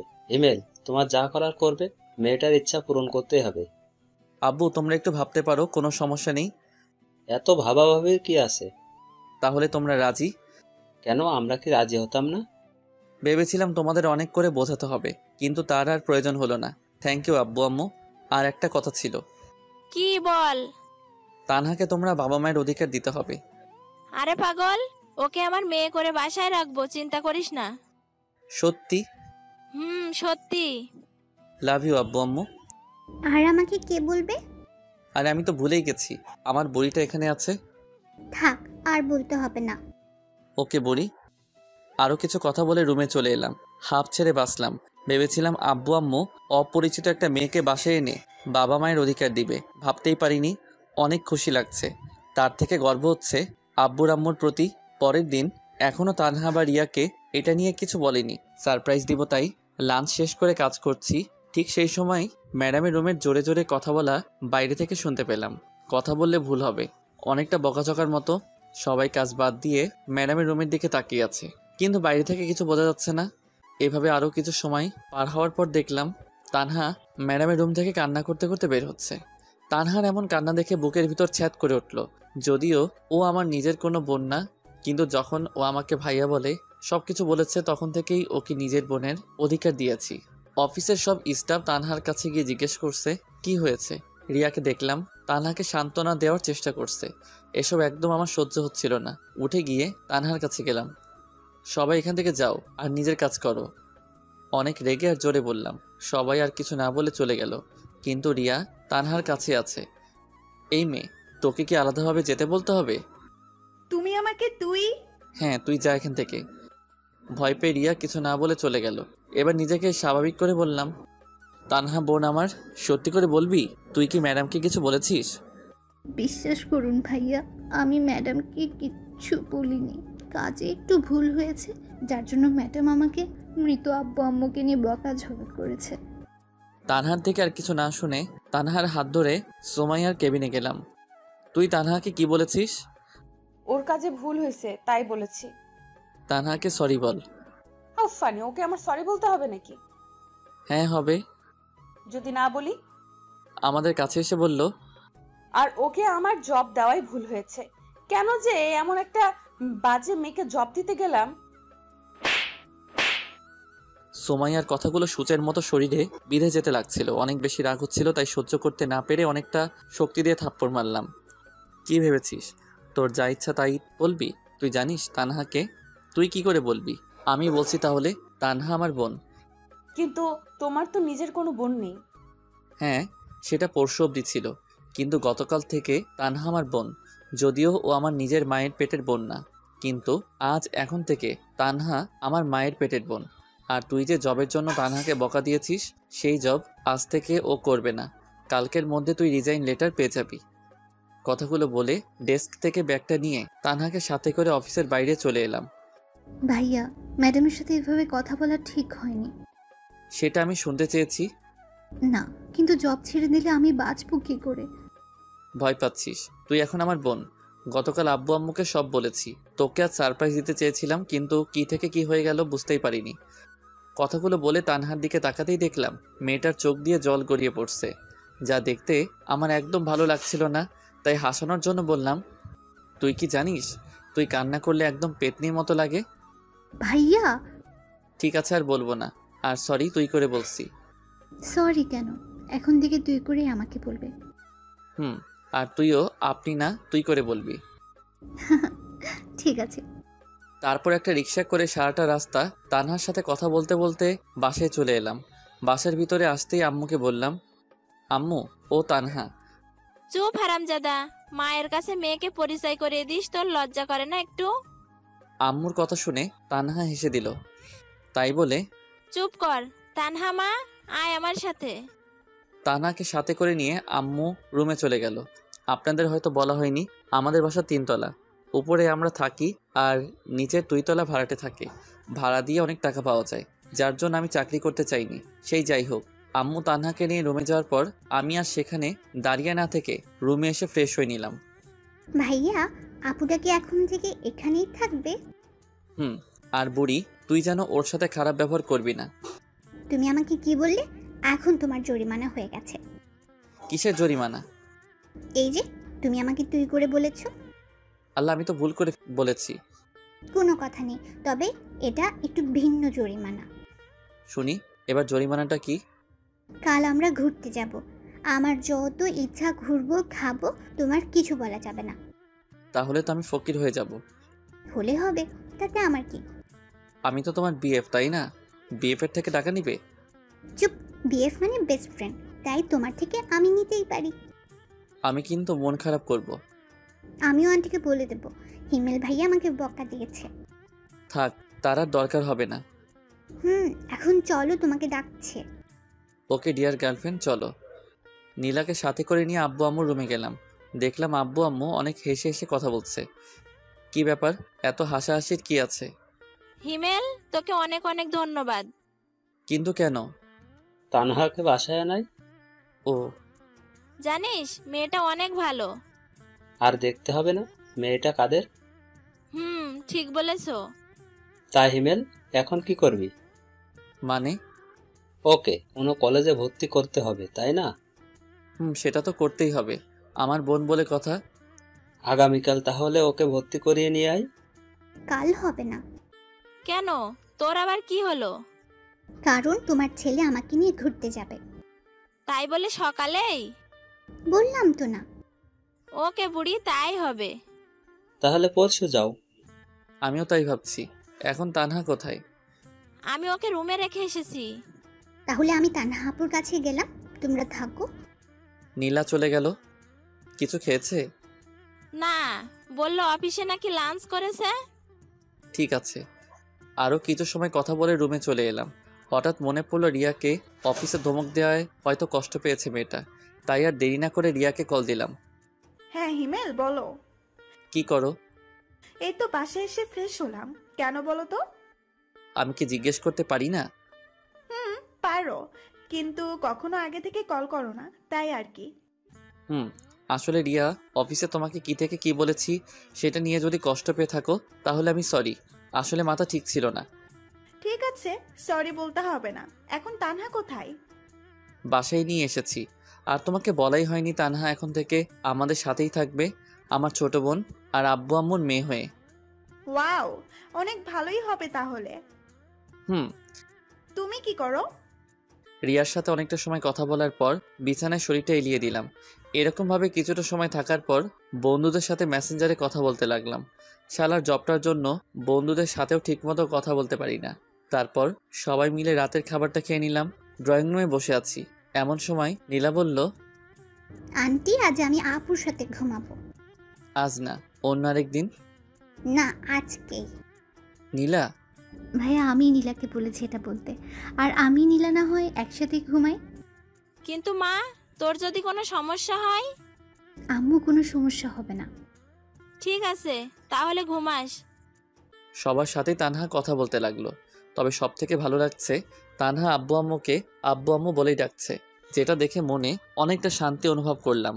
সবার সাথে কিছু সময় কথা বলে রুমে এসে ঘুমিয়ে গেলাম। পরের দিন, ডিয়ার বয়ফ্রেন্ড, এখন আমার জন্য আর আপুর জন্য খাবার অর্ডার দাও। ওই আমি তোর কোন কালের বয়ফ্রেন্ড শুনি? দেখো, আমাকে তুই করে বলবে না। আহা নীলা, বললে কি সমস্যা? আমাকেও তো তুই করে বলে। আপু তুমি ছোট, তাই বুঝবে না, আমাকে কথা বলতে দাও। নীলার কথা শুনে আমরা দুজন হাসবো না কান্না করব কিছুই বুঝলাম না। এতটুকু মেয়ে হয়ে একদম বুড়ির মতো কথা বলে। শুধু শুধু তো আর বুড়ি উপাধি দেয়নি তাকে। সে যাই হোক, ওদের কথা মতো খাবার অর্ডার করলাম। হ্যাঁ, আমরা নীলার কথা মতোই ঘুরতে বের হয়েছি। পিচ্ছি হলেও রাগ অভিমান অনেক। সারাটা দিন আমাকে পাগলের মতো ঘুরপাক করাচ্ছে। কিছু ভুল হলেই হয় কান্না বা তানহার ফোন নিয়ে আব্বু আম্মুকে কল করে বলবে আমি নাকি ওকে মেরেছি। কিছু সময় পর ওয়েটার খাবার দিয়ে গেল। 3 জন বসে খাচ্ছি, এমন সময় তানহা বলল, ভাইয়া দেখ তো, ওটা ম্যাডাম না? তো দেখ কেমন করুণভাবে তাকিয়ে আছে। বাদ দে এই ছলনাময়ীর কথা। তোকে হয়তো কিছু বলতে চায়। বলবে না। আর তুই এসব কি বলছিস? ভুলে গেলি ওর ডাইনির মতো রূপের কথা? না ভাইয়া, ম্যাডাম হয়তো তেমন না। তুই আর একটা কথা বললে সেদিন যে ম্যাডামকে দিয়েছিলাম তোকেও আজ সেটা দিব। কথা শুনে তানহা চুপ করে গেল। কি দিয়েছিলে ভাইয়া? মিষ্টি খাবে ডার্লিং? তাই? কি মিষ্টি? থাপ্পড় মিষ্টি খাবে? আরে কান্না করছিস কেন? তুমি পচা। তানহা আপু চলো আমরা বাসায় যাই, ভাইয়ার সাথে থাকবো না। বোন আমার, প্লিজ কান্না থামাও।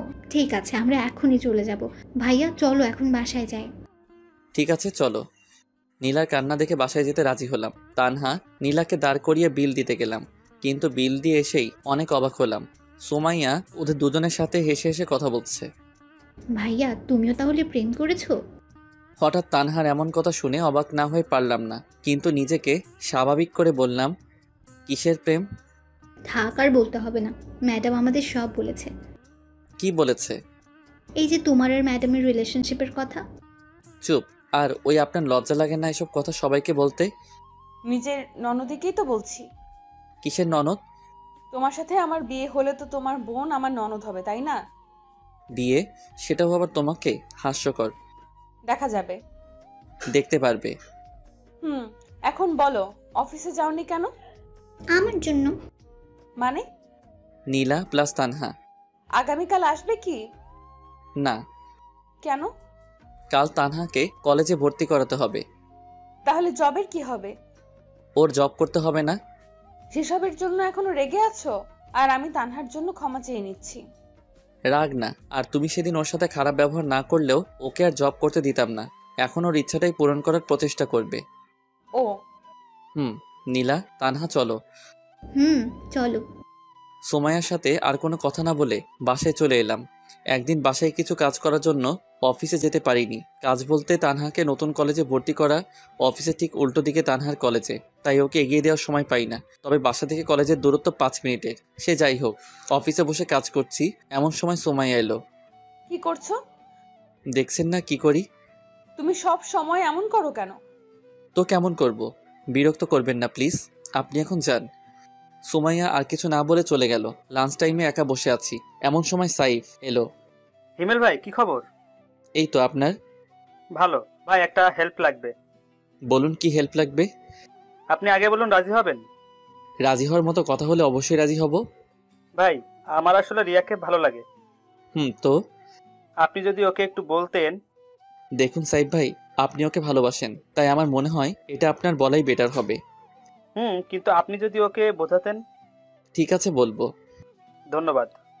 সাইফ চলে যাওয়ার পর আমিও এসে ডেস্কে বসলাম। রিয়া আপন মনে সে তার কাজ করছে। রিয়া, একটা কথা বলি। বলো। তুমি কি কাউকে ভালোবাসো? বাসি। ও, আসলে সাইফ বলল সে তোমাকে ভালোবাসে, তাই জিজ্ঞাসা করলাম। কথাটা শেষ হতে না হতেই রিয়া আমার দিকে করুণভাবে তাকালো। ওর চোখ দেখে বোঝা যাচ্ছে আমাকে কিছু একটা বলতে চাই, কিন্তু সেদিকে কান না দিয়ে কাজ করতে লাগলাম। সেদিনের মতো কাজ শেষ করে বাসায় চলে আসলাম। পরের দিন লাঞ্চ টাইমে আমি আর রিয়া বসে আছি, কিন্তু মেয়েটাকে দেখে মনে হচ্ছে অনেক রেগে আছে, যার জন্য কিছু বলার সাহস খুঁজে পাচ্ছি না। তারপরে মনে একটু সাহস সঞ্চয় করে বললাম, তুমি কি রেগে আছো? হ্যাঁ, আর এখন তোর ঘাড় মটকাবো। মানে আমি আবার কি করলাম? কি করিসনি সেটা বল। তুই কি কিছু বুঝিস না? আমি আবার কি বুঝবো? দূর, ওকে দাঁড়া, আমি নিজেই বলছি। দাঁড়িয়ে গেলাম। দাঁড়ালে কেন? তুমি বললে তাই। চুপ, আমি কি সে দাঁড়ানোর কথা বলছি নাকি? তুই বস, আমি বলছি। 1 মিনিট নীরবতা পালন করে বলল, হিমেল, জানি না তুমি আমাকে তোমার কি ভাবো, কিন্তু বিশ্বাস করো, তোমাকে আমি আমার জীবনের একটা অংশ মনে করি। যেদিন তোমাকে প্রথম দেখেছিলাম সেই দিন থেকেই তোমাকে ভালো লাগতো।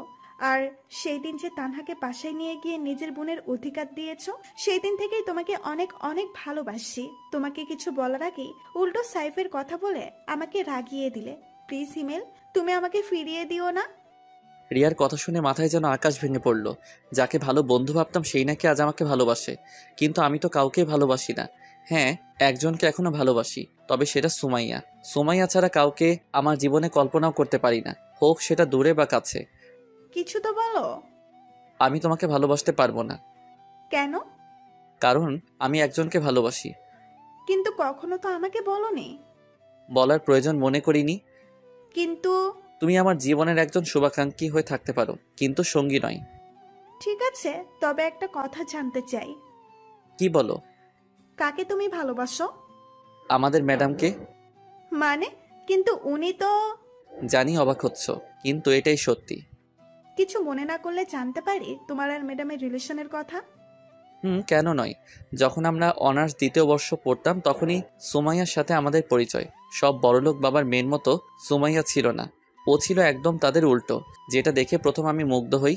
সুমাইয়া আর আমি একই ডিপার্টমেন্টে ছিলাম, তাই পরিচয় হয় পড়াশোনার ফাঁকেই। একদিন ক্লাস শেষ করে সুমাইয়াকে বলি, সুমাইয়া, কিছু কথা বলার ছিল। বলো। আমি তোমাকে ভালোবাসি। সরি হিমেল, এটা আমি পারবো না। তুমি আগে পড়াশোনা করে নিজের পায়ে দাঁড়াও, তখন তোমার সাথে প্রেম করব। কিন্তু ততদিন হয়তো তুমি থাকবে না। তবে আমার থেকেও ভালো কাউকে জীবনে পাবে। আর কিছু না বলে সুমাইয়া চলে যায়। কিন্তু তখন ছিলাম নাছোড়বান্দা, আর এমনিতেই কলেজে থাকাকালীন ছিলাম 1 নাম্বার বাদর। এভাবে সুমাইয়ার সাথে টুকটাক কথা বলতাম প্রতিদিন। সুমাইয়াকে ভালোবাসি না বললে যেন আমার দিনটাই মাটি হয়ে যেত। প্রতিদিন ভিন্ন ভিন্নভাবে ভালোবাসি কথা বলতে হয়েছে, আর সুমাইয়া একইভাবে একটা উত্তর দিয়েছে, আগে নিজের পায়ে দাঁড়াও। অনেক সময় সুমাইয়ার প্রতি রাগ হতো, কিন্তু কিছু বলতে পারতাম না। একদিন হঠাৎ করে বন্ধুদের না বলে আব্বু আম্মুর সাথে মামা বাসায় চলে যাই। প্রায় 1 সপ্তাহ পরে যখন কলেজে আসি তখনই আমার উপর দিয়ে সিডর বয়ে যায়। তুই আমাকে কিছু না বলে চলে গেলি? মামা বাসায়। আমাকে বলিস নাই কেন? কি বলতাম? জানিস আমি কত কষ্ট পেয়েছি? চুপ শালি, এত সময় ধরে মারছিস, আমার মনে হয় কষ্ট হচ্ছে না। ওকে, এসব বাদ, এখন চল। কোথায় যাব? প্রেম করতে। কার সাথে? আমার সাথে। কোনো সমস্যা? আরে না বাবু। তারপর সুমাইয়াকে কোলে তুলে নিয়ে পুকুর পাড়ে চলে আসি। সেদিন থেকে শুরু হয় আমাদের ভালোবাসা। প্রায় 1 বছর কেটে যায়, দুজনেই অনেক হ্যাপি ছিলাম। কিন্তু হঠাৎ করে আমি সুমাইয়ার সাথে ব্রেকআপ করি, সেটাও কোনো কারণ ছাড়া। সুমাইয়া অনেক কান্না করছিল, কিন্তু সেদিন আর সুমাইয়ার দিকে দেখেছিলাম না। আমার নিজেরও অনেক কান্না পেয়েছে, কিন্তু করতে পারিনি। কিভাবে করব? আমি তো মধ্যবিত্ত ঘরের ছেলে।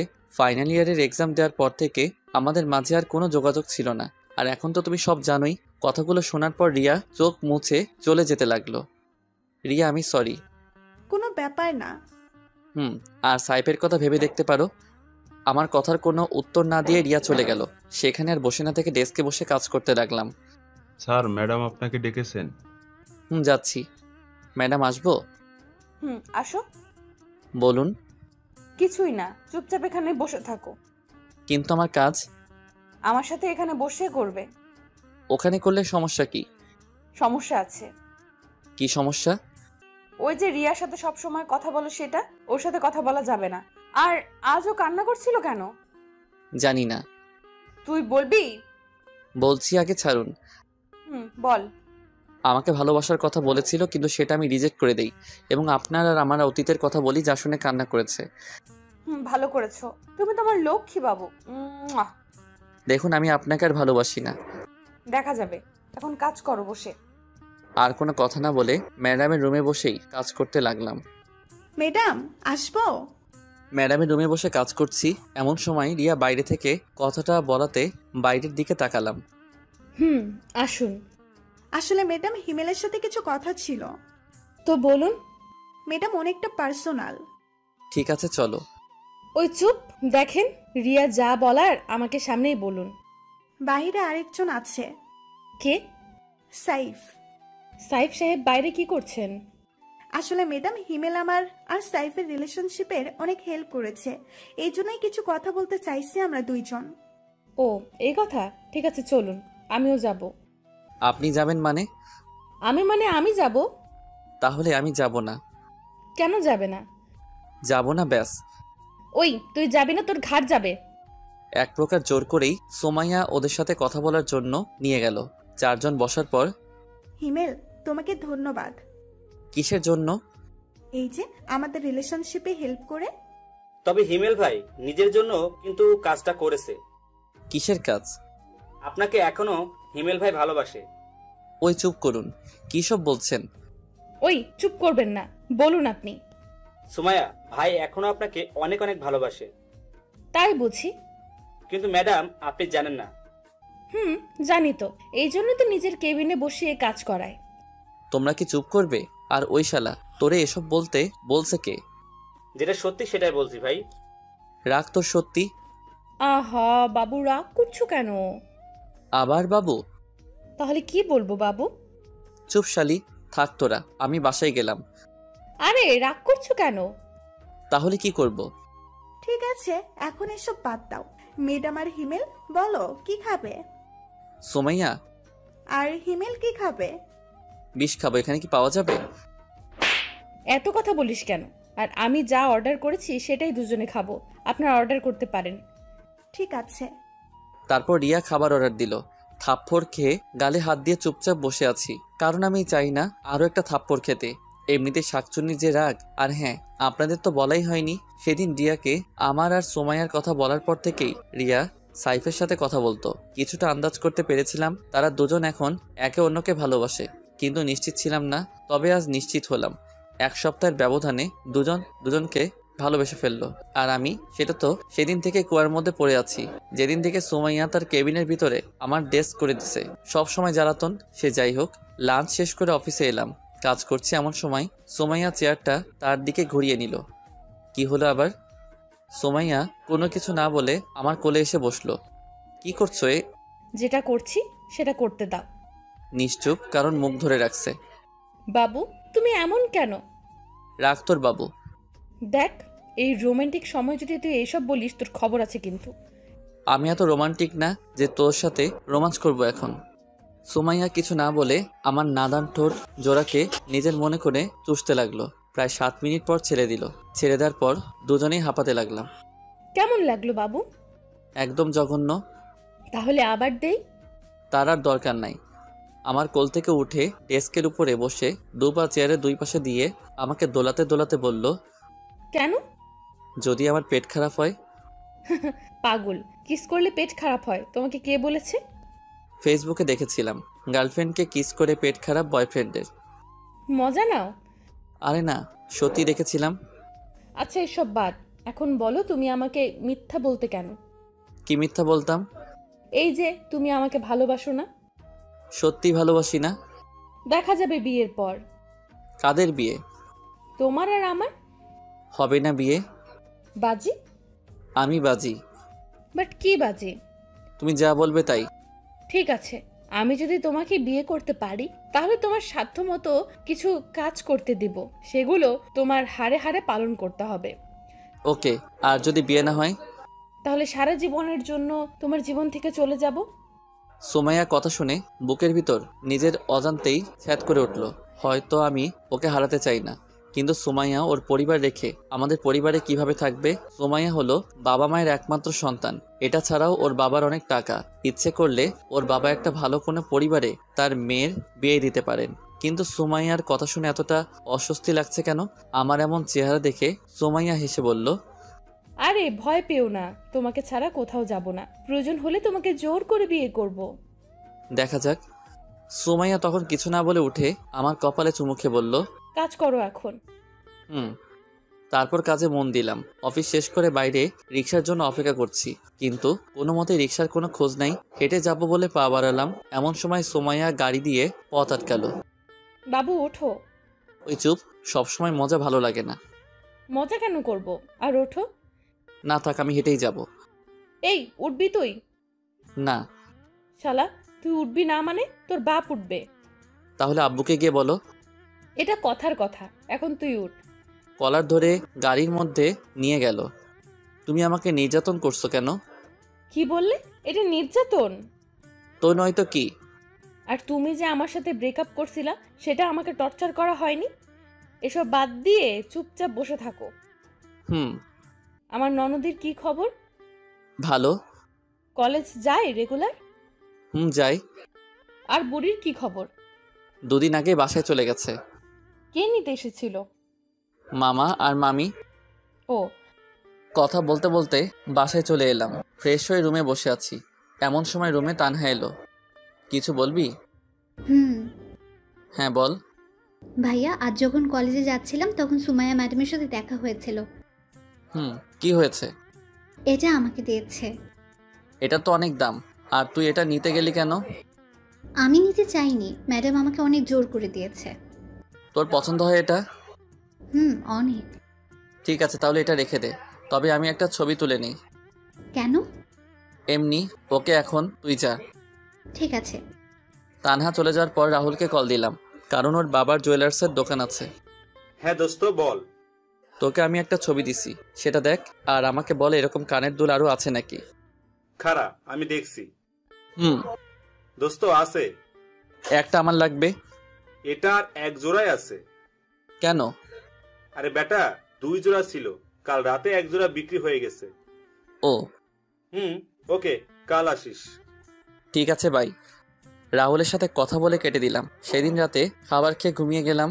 সকালে অফিসে যাওয়ার পথে রাহুলের জুয়েলারির দোকান থেকে কালকের ওই কানের দুলটা নিয়ে গেলাম। অফিসে আজ তাড়াতাড়ি যাওয়ার জন্য আগে থেকেই রুমে বসে কাজ করছিলাম। হঠাৎ কারো আগমন লক্ষ্য করতে দেখলাম ম্যাডাম এসেছে। আরে জানো, এত সকাল সকাল কেন? আমার কথা কি মনে পড়ছিল? দেখুন ম্যাম। তোমাকেই তো দেখছি। ধুর। বাবুটা রাগ করেছে বুঝি? ছাড়ো। কি হলো? কিছু না। আর প্লিজ, তুমি আমার পরিবারকে দয়া করতে হবে না। মানে কিসের দয়া?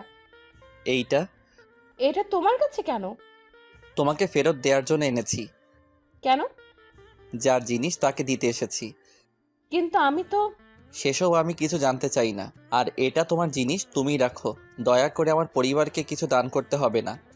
ওই চুপ। আর ধুর, আমি নিলাম ঠিক আছে, কিন্তু বাসর রাতে এটাই তোর হাত থেকে পড়বো, মনে থাকে জানো। বিয়ে হলে তো দেখা যাবে। আর শোনো, আমি আজ অফিসে থাকতে পারবো না। তো আমি কি করব? কোনো গুরুত্বপূর্ণ কাজ থাকলে সেগুলো তুমি সলভ করে দিবে। ঠিক আছে, চেষ্টা করব। ঠিক আছে, আমি যাই তাহলে। জি।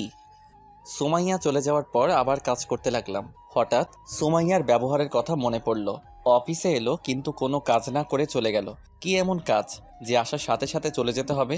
আর এতই যদি দরকারি কাজ থাকে তাহলে আসার কি দরকার ছিল? সবকিছু মাথার উপর দিয়ে গেল। সেসব আর চিন্তা না করে কাজে মন দিলাম। সারাটা দিন কাজ করতে অনেকটা বোরিং লাগছে, কারণ প্রতিদিন সুমাইয়ার সাথে বকবক করতে করতে দিনটা পার হয়ে যায়। কিন্তু আজ সে নেই। আগে বাইরে কাজ করতাম, তখন কারোর সাথে কথা বলতে পারতাম, কিন্তু এখন রুমের মধ্যে কারোর সাথে কথা বলতে পারছি না। কোনো রকম দিনটা পার করে বাসায় চলে এলাম। বাসায় এসে ফ্রেশ হয়ে ছাদে গিয়ে সিগারেট খেতে লাগলাম। অনেক দিন ছাদে আসি না, তবে এখন কেন জানি না সিগারেট অনেক ভালো লাগে। আগে 2 চোখেই দেখতে পারতাম না, কিন্তু এখন নিজের অজান্তেই ভালো লাগা কাজ করে। প্রতিদিন কমপক্ষে 2টা খেতেই হয়, আর না খেলে কেমন জানি মনটা খচখচ করে। সে যাই হোক, সিগারেটটা ধরিয়ে খেতে লাগলাম আর ছাদে হাঁটতে লাগলাম। কিছু সময় ছাদে থাকার পর রুমে চলে এলাম। একটু পর তানহা ডেকে গেল, আম্মু আব্বু নাকি ডাকছে। তাই আর দেরি না করে আব্বু আম্মুর কাছে গেলাম। আমাকে ডেকেছো? বলো। আগামী সোমবার তোমার বিয়ে। আব্বুর কথা শুনে মনে হচ্ছে আকাশ থেকে পড়লাম। মনে হচ্ছে আমি স্বপ্ন দেখছি। আব্বু, এটা স্বপ্ন নয় তো? চুপ হারামজাদা, তোর সাথে কি তোর আব্বু মজা করছে? সেটা আমি কি করে বলবো? মজাও তো করতে পারে। হিমেল, আমি সিরিয়াস। কিন্তু আব্বু, পাত্রী তোমরা কই পেলে? পাত্রী পাইনি, পাত্রী নিজে এসে আব্বু আম্মুর কাছে ধরা দিয়েছে। কি? কে এসে? তোর অফিসের বস। কি বলছো এসব? ঠিকই বলছি, আমরা সবাই রাজি। এখন তুমি কি বলো? আব্বু, এটা ঠিক হবে না। কেন হবে না? কারণ ওরা অনেক বড় লোক আর ওর বাবার সম্পত্তির গরমে থাকবে। আমার কি কম আছে? আর মেয়েটা খারাপ না। তানহা সব বলেছে তোর আর ওই মেয়েটার কথা। তানহা? ওকে ভয় দেখিয়ে লাভ নাই, তোর আব্বু যেটা বলছে সেটাই ফাইনাল। কিন্তু? কোনো কিন্তু নাই, সোমবার তোমার বিয়ে মানে বিয়ে। দূর, ভাল লাগে না। আর কোনো কথা না বলে রুমে চলে এলাম। দূর, আমাকে কোনো কিছু না বলে বিয়ে ঠিক করে ফেলার কোনো মানে হয়? আর এসব বিয়েটি কিভাবে ঠিক হলো? তানহাকে জিজ্ঞেস করি, দেখেও জানে কি না। তানহা, বলো। তুই বাইরে দাঁড়িয়ে কেন? আমি জানি এখন যদি আমি রুমে যাই তাহলে তুই মারবি বা বকা দিবি। আরে না, কিছু বলবো না। প্রমিস? আয়। বল। আমার বিয়ে ঠিক করতে কে এসেছিল?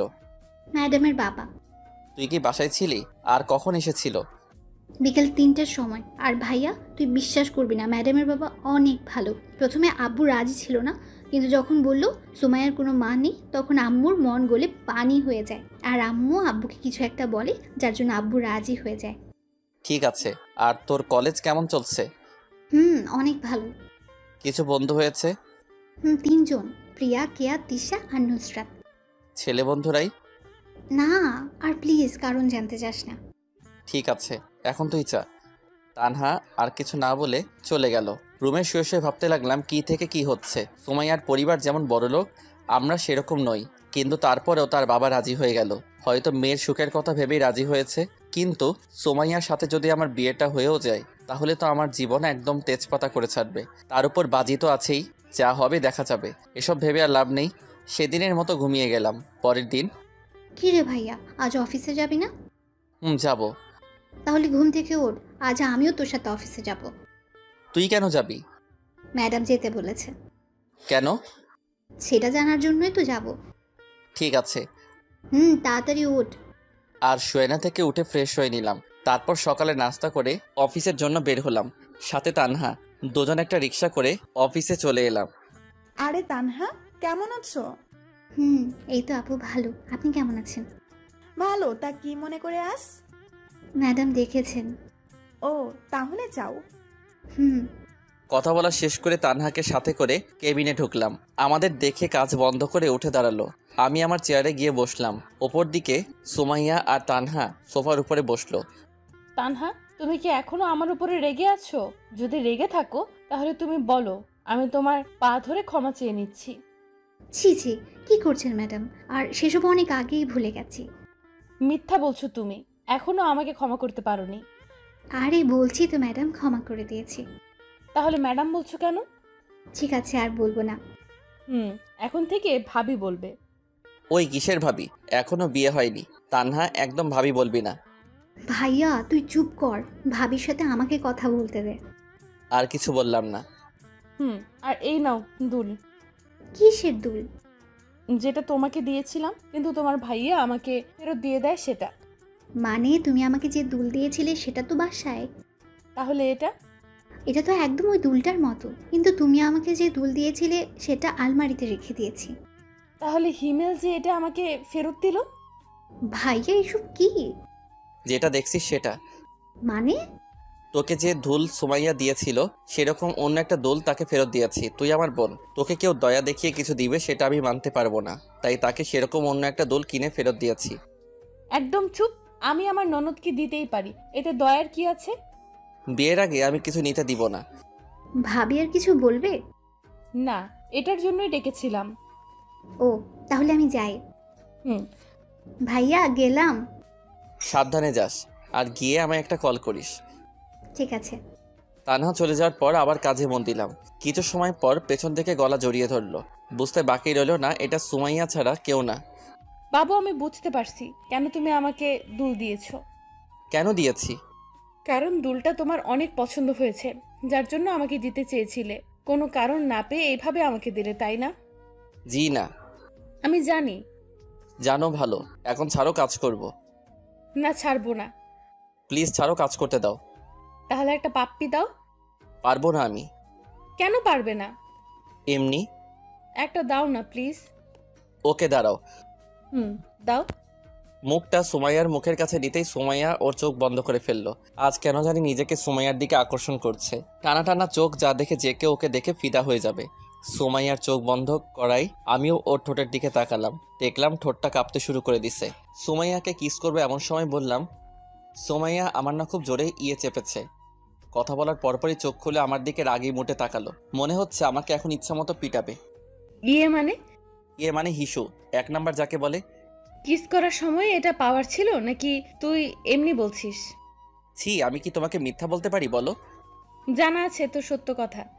তাহলে আমি যাই। যাই মানে? কোথায় যাবি? ওই যে হিসু করতে। তোর সাথে আমিও যাব। কি, তুমি যাবে কেন? দেখবো তাই। ছি, তোমার লজ্জা লাগবে না? চুপ কর হারামি। আমি কি তোর মতো লুচু নাকি? দেখবো তুই করবি নাকি আমাকে মিথ্যা বললি। এই রে, মনে হচ্ছে ধরা পড়ে গেলাম।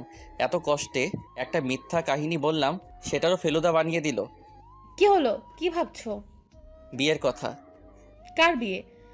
আমার আর আমার। আমার আর আমার এর মানে কি? সরি, আমার আর তোমার। তাই বুঝি? কি ভাবছো বাবু? সময় হলেই বলবো। ঠিক আছে। এখন যাই। যাও। সেখানে আর দাঁড়িয়ে না থেকে বাথরুমে চলে গেলাম। লম্বা একটা নিঃশ্বাস ফেলিয়ে সিগারেট ধরালাম। শালার যতই বলি সিগারেট আর খাবো না, ততই নিজেকে নিকোটিনের ধোঁয়ায় আবদ্ধ করে ফেলি। সিগারেটটা তাড়াতাড়ি শেষ করে কেবিনে আসলাম। চেয়ারে বসতে বসতে সুমাইয়া প্রশ্ন করলো, এত সময় লাগে? এদিকে আসো। কেন? একটা মিটিং আছে, সেটার জন্য তোমাকে প্রস্তুতি নিতে হবে। অন্য কাউকে নাও। না, তুমি মানে তুমি। ঠিক আছে। আর মিটিং কবে? আগামীকাল লাঞ্চের পর, তবে তারা সকালেই আসবে। ঠিক আছে, দাও। এখানে সব আছে, সমস্যা হলে আমার থেকে জেনে নিবে। আর যদি ভুল হয় তাহলে আমার বোনের মতো আমাকে বকা দিবে? না, তোমাকে থাপ্পড় দিব। এক কথা শুধু বারবার বলে। মনে হচ্ছে রেগে গেছে, তাই আর কিছু বললাম না। সারাদিন আমাকে রাগাই, কই আমি তো কিছু বলি না। আর এইটুকুতেই রেগে গেল। ওকে আমিও আর ডিস্টার্ব করব না। মাথা থেকে সব ঝেড়ে ফেলে কাজে মন দিলাম। অনেক সময় কাজ করার পর বাইরে যেতে দেখলাম সবাই লাঞ্চ করতে গেছে, তাই আমিও কেবিনে চলে আসলাম। দেখলাম সুমাইয়া টিফিন বের করছে। ওকে টিফিন বের করা দেখে আবার বাইরে চলে এলাম। অবশ্য সুমাইয়া 2-1 বার ডাক দিয়েছিল, কিন্তু আমি না শোনার ভাব করে বাইরে চলে আসি। লাঞ্চ টাইম, যার জন্য কোনো কাজ নেই, তাই অফিসের বাইরে এসে একটা চায়ের দোকানের সামনে এসে সিগারেট ধরালাম। লাঞ্চ টাইমটুকু পার করতে করতেই 5টা সিগারেট শেষ। ভাবছি আরও একটা ধরাবো, কিন্তু মোবাইলে সময় দেখার পর আর খেলাম না। তারপর আবার অফিসে চলে এলাম। প্রায় সবাই আবার কাজে মন দিয়েছে। আমিও কেবিনে ঢুকলাম। কোথায় গিয়েছিলা? বাইরে। কেন? লাঞ্চ করতে। আমি ডাকলাম, শুনলে না কেন? শুনতে পাইনি। ঠিক আছে, আসো, এখন খাবো। আমি বাইরে থেকে খেয়ে এসেছি। জানি তুমি মিথ্যা বলছো। সত্যি বলছি। না, মিথ্যা। কুত্তা, তোর শরীরে কিসের গন্ধ এটা? মানে কিসের গন্ধ? তুই সিগারেট খাস? আরে না, আমি এসব খাই না। তাহলে আমি কি ভুল গন্ধ পাচ্ছি? সেটা আমি কি করে বলবো? কুত্তা, বানর, ইঁদুর, তুই বাইরে এটা খাওয়ার জন্যই গিয়েছিলি। আমি কি বুঝি না মনে করছিস? বাথরুমে চল। কেন? ফ্রেশ হবি। তারপর বাথরুমে গিয়ে ফ্রেশ হয়ে নিলাম। ফ্রেশ হয়ে কেবিনে ঢুকে কাজ করব, কিন্তু সুমাইয়া বাধা দিল। কি হলো আবার? খাবার খাবো, তারপর কাজ। তো তুমি খাও, আমি খেয়েছি। ওই, তুই সিগারেট খোর। আমি ভালো করে জানি তুই কিছু খাস নাই, তাই বেশি কথা না বলে তাড়াতাড়ি আয়। এক প্রকার সুমাইয়ার জোরাজুরিতে লাঞ্চ করলাম। সেদিনের মতো অফিস শেষ করে বাসায় চলে এলাম। তবে বাসায় এসে অনেক অবাক হলাম, কারণ মামা মামি আর নীলা বাসায়। হালকা কিছু কথা বলে ফ্রেশ হতে গেলাম। ফ্রেশ হয়ে বসে আছি, এমন সময় তানহা আর নীলা এলো। এই যে বুড়ি, তোমরা কখন আসলে? দুপুরে। কেন এসেছো? সেটা জানি না। তানহা কেন এসেছে রে? তোর বিয়ের জন্য। ও বসে ওদের সাথে তখন আড্ডা দিতে লাগলাম। রাতে সবাই মিলে খাওয়া দাওয়া করে ঘুমিয়ে গেলাম। পরের দিন মিটিং থাকার জন্য আজ একটু তাড়াতাড়ি অফিসে গেলাম। কিছু সময় কাজ করার পর ক্লায়েন্টের সাথে আলাদাভাবে দেখা করার জন্য গেলাম। গিয়ে তো আমি পুরাই অবাক, কারণ সেখানে জয়ের খালাতো ভাই সাব্বির আমাদের ব্যাচের ছিল, কিন্তু কলেজ ছিল ভিন্ন। মনে মনে ভাবলাম সাব্বিরকে দিয়ে কিছু করা যায় নাকি, যেই ভাবা সেই কাজ। মাথার ভিতর একটা শয়তানি প্ল্যান কষলাম। ওই শালা, তোকে ডাকছি শুনতে পাসনি? খেয়াল করিনি। তুই এখানে কেন? এই অফিসে কাজ করি। আর তুই? তোদের অফিসের সাথে একটা মিটিং আছে, যার জন্য আমাকে সিলেক্ট করছে, তাই এখানে আসা। এসে তোর সাথে দেখা হয়ে গেল। তবে একটা কাজ করতে হবে। কি কাজ? আয় ওদিকে বসে তোকে সব বলছি। তারপর একপাশে গিয়ে সাব্বিরকে সব বুঝিয়ে বললাম ওকে কি কি করতে হবে। কিন্তু হিমেল, তুই জানিস আমার বিয়ে হয়ে গেছে। এখন যদি এসব করি আর সেটা যদি আমার বাসায় জেনে যায়, তাহলে আমার বউ আমাকে কি করবে একটু ভেবে দেখছিস? আরে বেটা, কিছু হবে না। আর যদি হয়? দূর, আমি বলছি না কিছু হবে না। হলে শালা তোর খবর আছে। সাব্বিরের সাথে আরো কিছু কথা বলে কেবিনে চলে এলাম। কিছু সময় কাজ করার পর লাঞ্চ করে মিটিং রুমে আমি আর সোমাইয়া গেলাম। সবাই আগে থেকেই রুমে ছিল। দেখলাম সাব্বির নিজেও আছে। সবার উপস্থিতিতে শুরু করলো মিটিং। প্রায় 1 ঘন্টা পর শেষ হলো। নিজেও একটু হাঁপ ছেড়ে বাঁচলাম। কেবিনে আমি আর সোমাইয়া বসে আছি। এমন সময় সাব্বির এলো। যাক শালার তাহলে সাহস আছে। আসবো? আসুন প্লিজ সিট। থ্যাঙ্কস। আপনাকে কিছু কথা বলার ছিল। জি বলুন। আসলে আমার আপনাকে ভালো লাগছে। আপনি যদি চান তাহলে আমি আপনাকে বিয়ে করতে চাই। সরি, আমার অলরেডি বিয়ে ঠিক হয়েই আছে। কিন্তু আপনি চাইলে তো বিয়েটা বন্ধ করতে পারেন।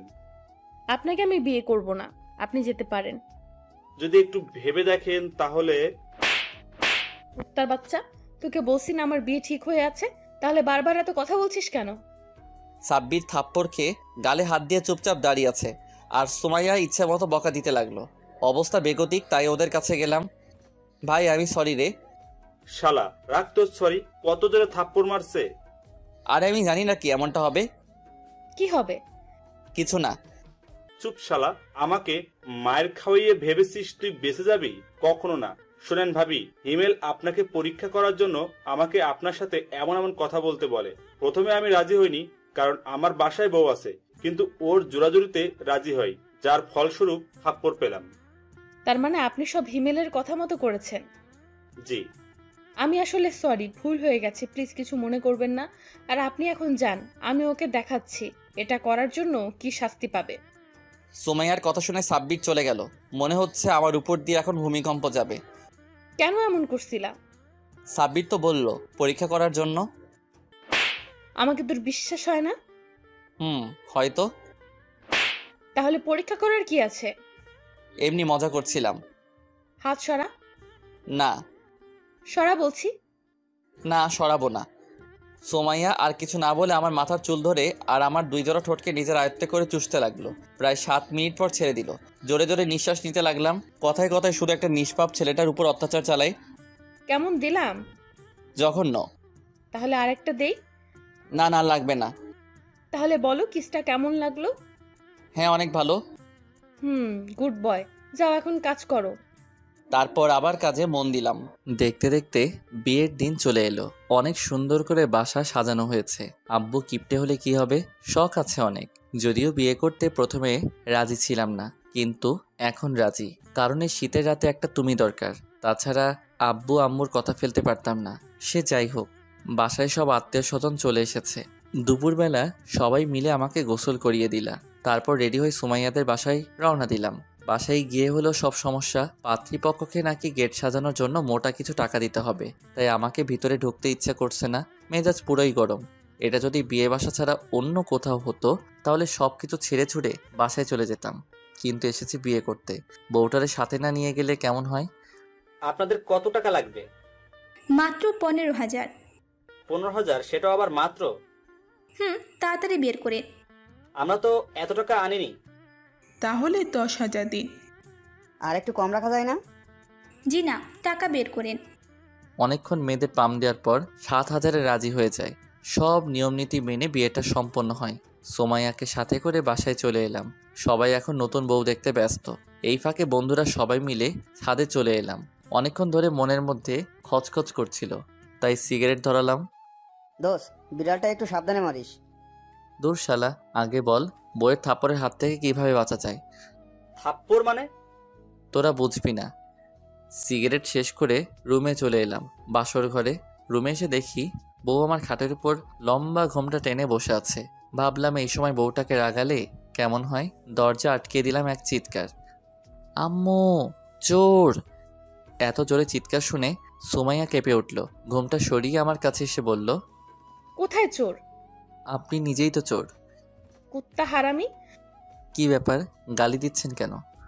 আমি তোর বউ, তোকে গালি দিব মাইর দিব, কোনো সমস্যা? বউ হলে না হয় এসব করতেন, কিন্তু আপনি তো আমার বউ না। মানে তাহলে তোর বউ কে? সুমাইয়া। আমি কে? সেটা আমি কি করে বলবো? আচ্ছা এদিকে আয় তো। কেন? তোমার মাথায় কি সমস্যা হয়েছে? এমন আজে বাজে কথা বলছো কেন? যা সত্যি সেটাই তো বলছি। ঠিক আছে, তুমি এদিকে আসো। না, যাবো না।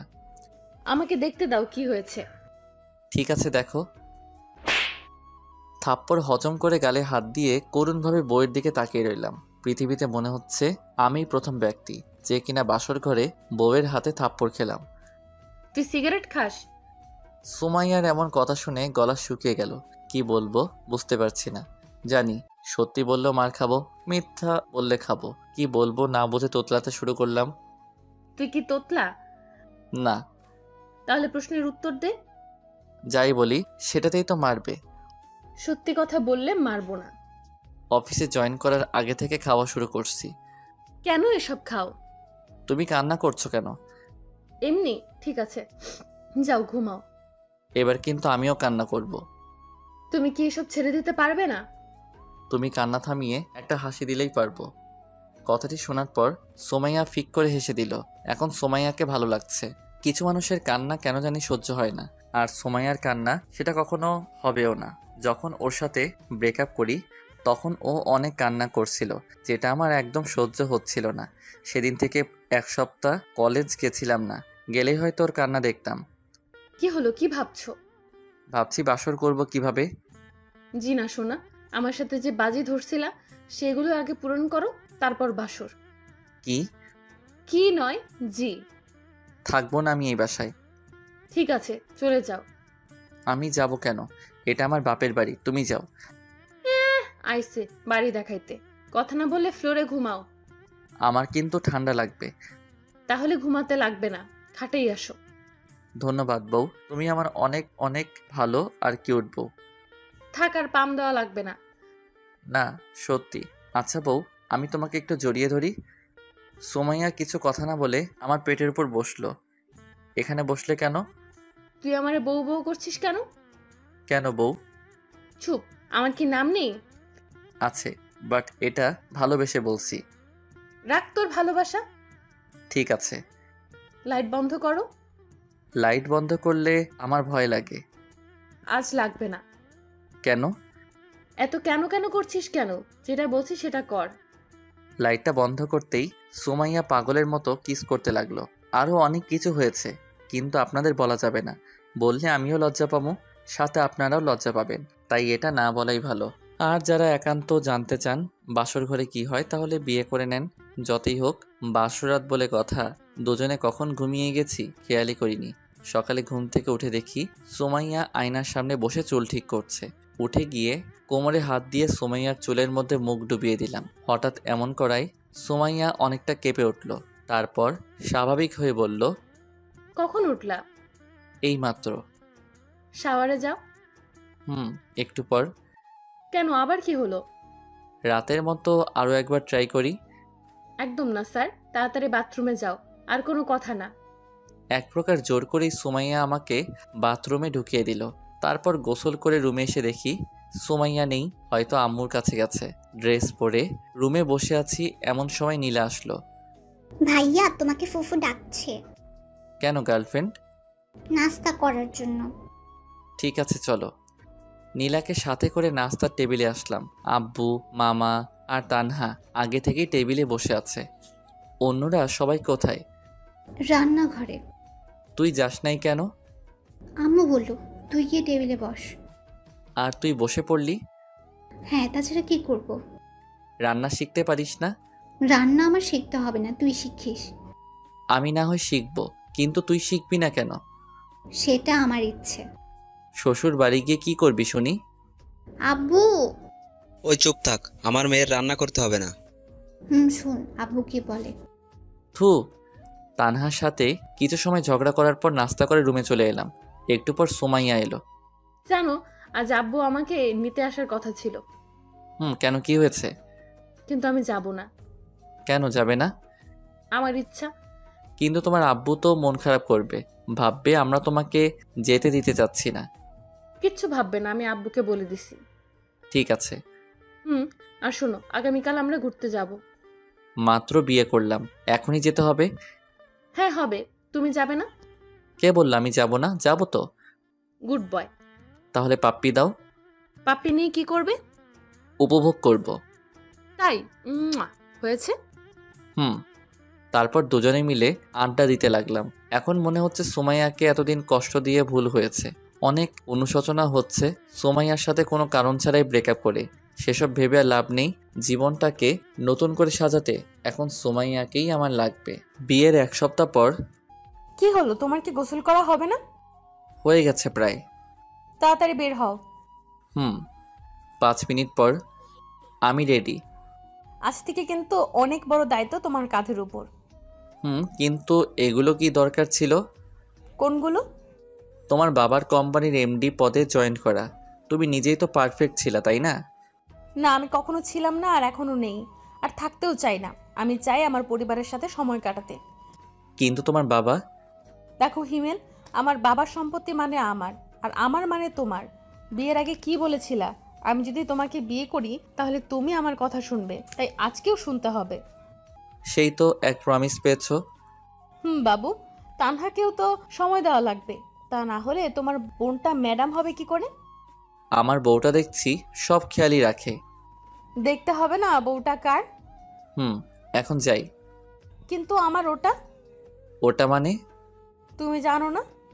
না তো। যাও, তোমার জানতে হবে না। বাবুটা রাগ করেছে বুঝি। আচ্ছা, এখন দিচ্ছি। মা।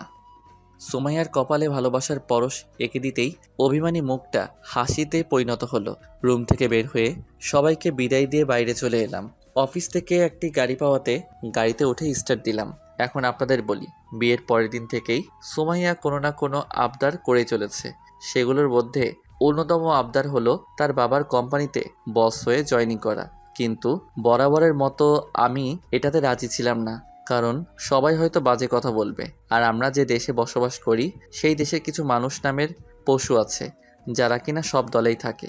একজনকে উৎসাহ দিয়ে খারাপ কাজ করাবে এবং পরবর্তীতে তাকেই অপরাধী বলে সবার চোখে খারাপ বানাবে। এছাড়াও অনেক গুণ আছে আমাদের এই দেশের, যেসব শুরু করলে হয়তো শেষ হবার নয়। সে যাই হোক, গল্পে আসা যাক। সুমাইয়ার কথায় যখন বারবার আমি রাজি হচ্ছিলাম না, তখন শুরু হয় তার রাগ, অভিমান এবং প্রমিস। প্রতিটা রাত এসব কথা বলে কান একদম ঝালাফালা করে দিছে। এক রাতের কথাই বলা যাক। বাবু, মাঝখানে কোলবালিশ না দিলে হয় না? হ্যাঁ হয়, যদি তুই আমার বাবার কোম্পানিতে বস হিসেবে জয়েন করিস। তোমার বাবার কোম্পানিতে আমি বস হয়ে জয়েন করতে যাব কেন? আমি বসি তাই। পারবো না। সেটা তো পারবি না, বিয়ের আগে প্রমিস করছিলি, সেটাও পূরণ করিসনি। তোমার একটা কথা ছাড়া সবই তো পূরণ করে আসছি। সবগুলো করছো, আর এটা করলে তোমার সমস্যা কি? সবাই অন্য কিছু ভাববে। রাগ তোর ভাবা ভাবে। যতদিন না আমার কথায় রাজি হচ্ছিস ততদিন আমাদের মাঝে কোলবালিশ থাকবে। কিন্তু সুমাইয়া, এভাবে আর কয়দিন যাবে? নতুন বিয়ে করেছি, আর তার উপর শীতকাল। আগে না হয় কোলবালিশকে জড়িয়ে ধরে ঘুমাতাম, কিন্তু এখন তো কোলবালিশ সরানোও যাবে না। প্রতিদিন সুমাইয়া এমন প্যানপ্যানানি আর শীতকালের জন্য রাজি, গত রাতে রাজি হয়ে যায়। আমার রাজি হওয়া দেখে সুমাইয়া এতটা খুশি হয়, যার জন্য গত রাতে নতুন করে ভালোবাসার উদ্ভব ঘটে। আপনাদের সাথে কথা বলতে বলতে অফিসে চলে আসছি। নতুন বস আসবে, তাই সবাই আগে থেকেই শুভেচ্ছা জানানোর জন্য অপেক্ষা করছে।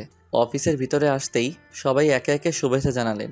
আজ প্রথম দিন, তাই তেমন কোনো কাজ নেই, বোরিং লাগছে। তাই সুমাইয়াকে কল দিলাম। কি করো? নীলাকে পড়াচ্ছি। নীলা? ও কবে এলো? তুমি অফিসে যাওয়ার পরই মামি ওকে নিয়ে আসছে। ও, এই শোনো না। বলো। আমি চাইছি নীলা এখন থেকে আমাদের সাথেই থাকুক। কিন্তু মামা মামি? ওনাদের তুমি ম্যানেজ করবে, যদি না মানে? তারপরেও তুমি বোঝাবে। ঠিক আছে, আমি মামিকে কল করে সব বলছি। ঠিক আছে, রাখছি। কথা বলা শেষ করে কিছু সময় ভাবার পর মামিকে কল দিলাম। হ্যালো মামি, কেমন আছো? ভালো, তুই কেমন আছিস? তুমি আমার কথা শুনলে ভালো থাকবো, না হলে খারাপ আছি। তাই নাকি? আচ্ছা বল, কি কথা? মামি, আমি আর সুমাইয়া চাই নীলা আমাদের বাসায় থেকে পড়াশোনা করুক, আর সুমাইয়া ওকে বাসায় পড়াশোনা করাবে। তুমি আর মামা যদি রাজি হও তাহলে সব সম্ভব। কি বলছিস এসব? নীলা এখনো অনেক ছোট, আর তাছাড়া নীলিমা। নীলার বোন মানে আমার মামাতো বোন, 1 নাম্বারের কুত্তি, সব সময় আমার পিছু লেগে থাকতো, কিন্তু এখন পড়াশোনার জন্য বাইরে থাকে। ও তো বাসায়ই থাকে না, তাহলে আমি আর তোর মামা কিভাবে থাকবো বল? তাহলে তুমি আর মামাও বাসায় থাকো, তাহলে আর সমস্যা হবে না। মজা নিস। অনেক বোঝানোর পর মামি রাজি হয়, তবে এমনি এমনি রাজি হয়নি। সপ্তাহে 2 দিন নীলাকে নিয়ে মামা মামির কাছে থাকতে হবে। এসব ভেবে আর লাভ নেই, রাজি হয়েছে এটাই অনেক। 4 বছর পর, এই কয়েক বছরে সবার মাঝে অনেক চেঞ্জ এসেছে। নীলা আর আমাদের মাঝে থাকে না। মামা মামি এখন ওকে বাসায় নিয়ে পড়াশোনা করায়, কিন্তু তারপরেও আমি, সুমাইয়া, তানহা এবং আমাদের মেয়ে আভা সবাই মিলে নীলাদের বাসায় সপ্তাহে 1 দিন ঘুরতে চাই। অন্যদিকে তানহা বোন আমার সবার কথাই পূরণ করেছে, নিজের মায়ের কথাটা পূরণ করতে পেরে নিজেকে সুখী ভাবে না। সে নাকি আমার মতো ভাই পেয়ে সুখী, পাগলি একটা। ও হ্যাঁ, এখন তানহা ওর কলেজের বাংলা ব্যাকরণ ম্যাডাম। আব্বুর আম্মুর কথাতে একটা ছেলের সাথে ওর সামনের মাসে বিয়ে। আর আভা হলো আমাদের মেয়ে, বয়স 2 বছর। আব্বু আম্মু বেশিরভাগ সময় এখন আবার সাথেই কাটায়। আমি অফিসে আর সুমাইয়া বাসার কাজ। ভালোই কাটতে লাগলো আমাদের এই জীবন। সুমাইয়া, বলো। এদিকে আসো আগে। কি বলবে সেটা আগে বলো। আমার খুব ক্ষুধা পেয়েছে। তুমি থাকো, আমি খাবার নিয়ে আসছি। ও খাবারে পেট ভরবে না। কেন ভরবে না শুনি? কারণ আমার জন্য খাবার লাগবে। এখন দিতে পারবো না। কেন বাবু? কাজ করতে হবে তাই। একটা দাও না প্লিজ।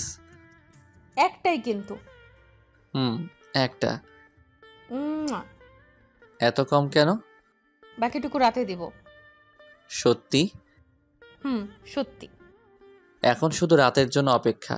আল্লাহ, তাড়াতাড়ি রাতটা দিয়ে দাও। আপনাদের আর জানতে হবে না। রাতে অনেক কিছু করব, কিন্তু আপনাদের বলতে পারবো না।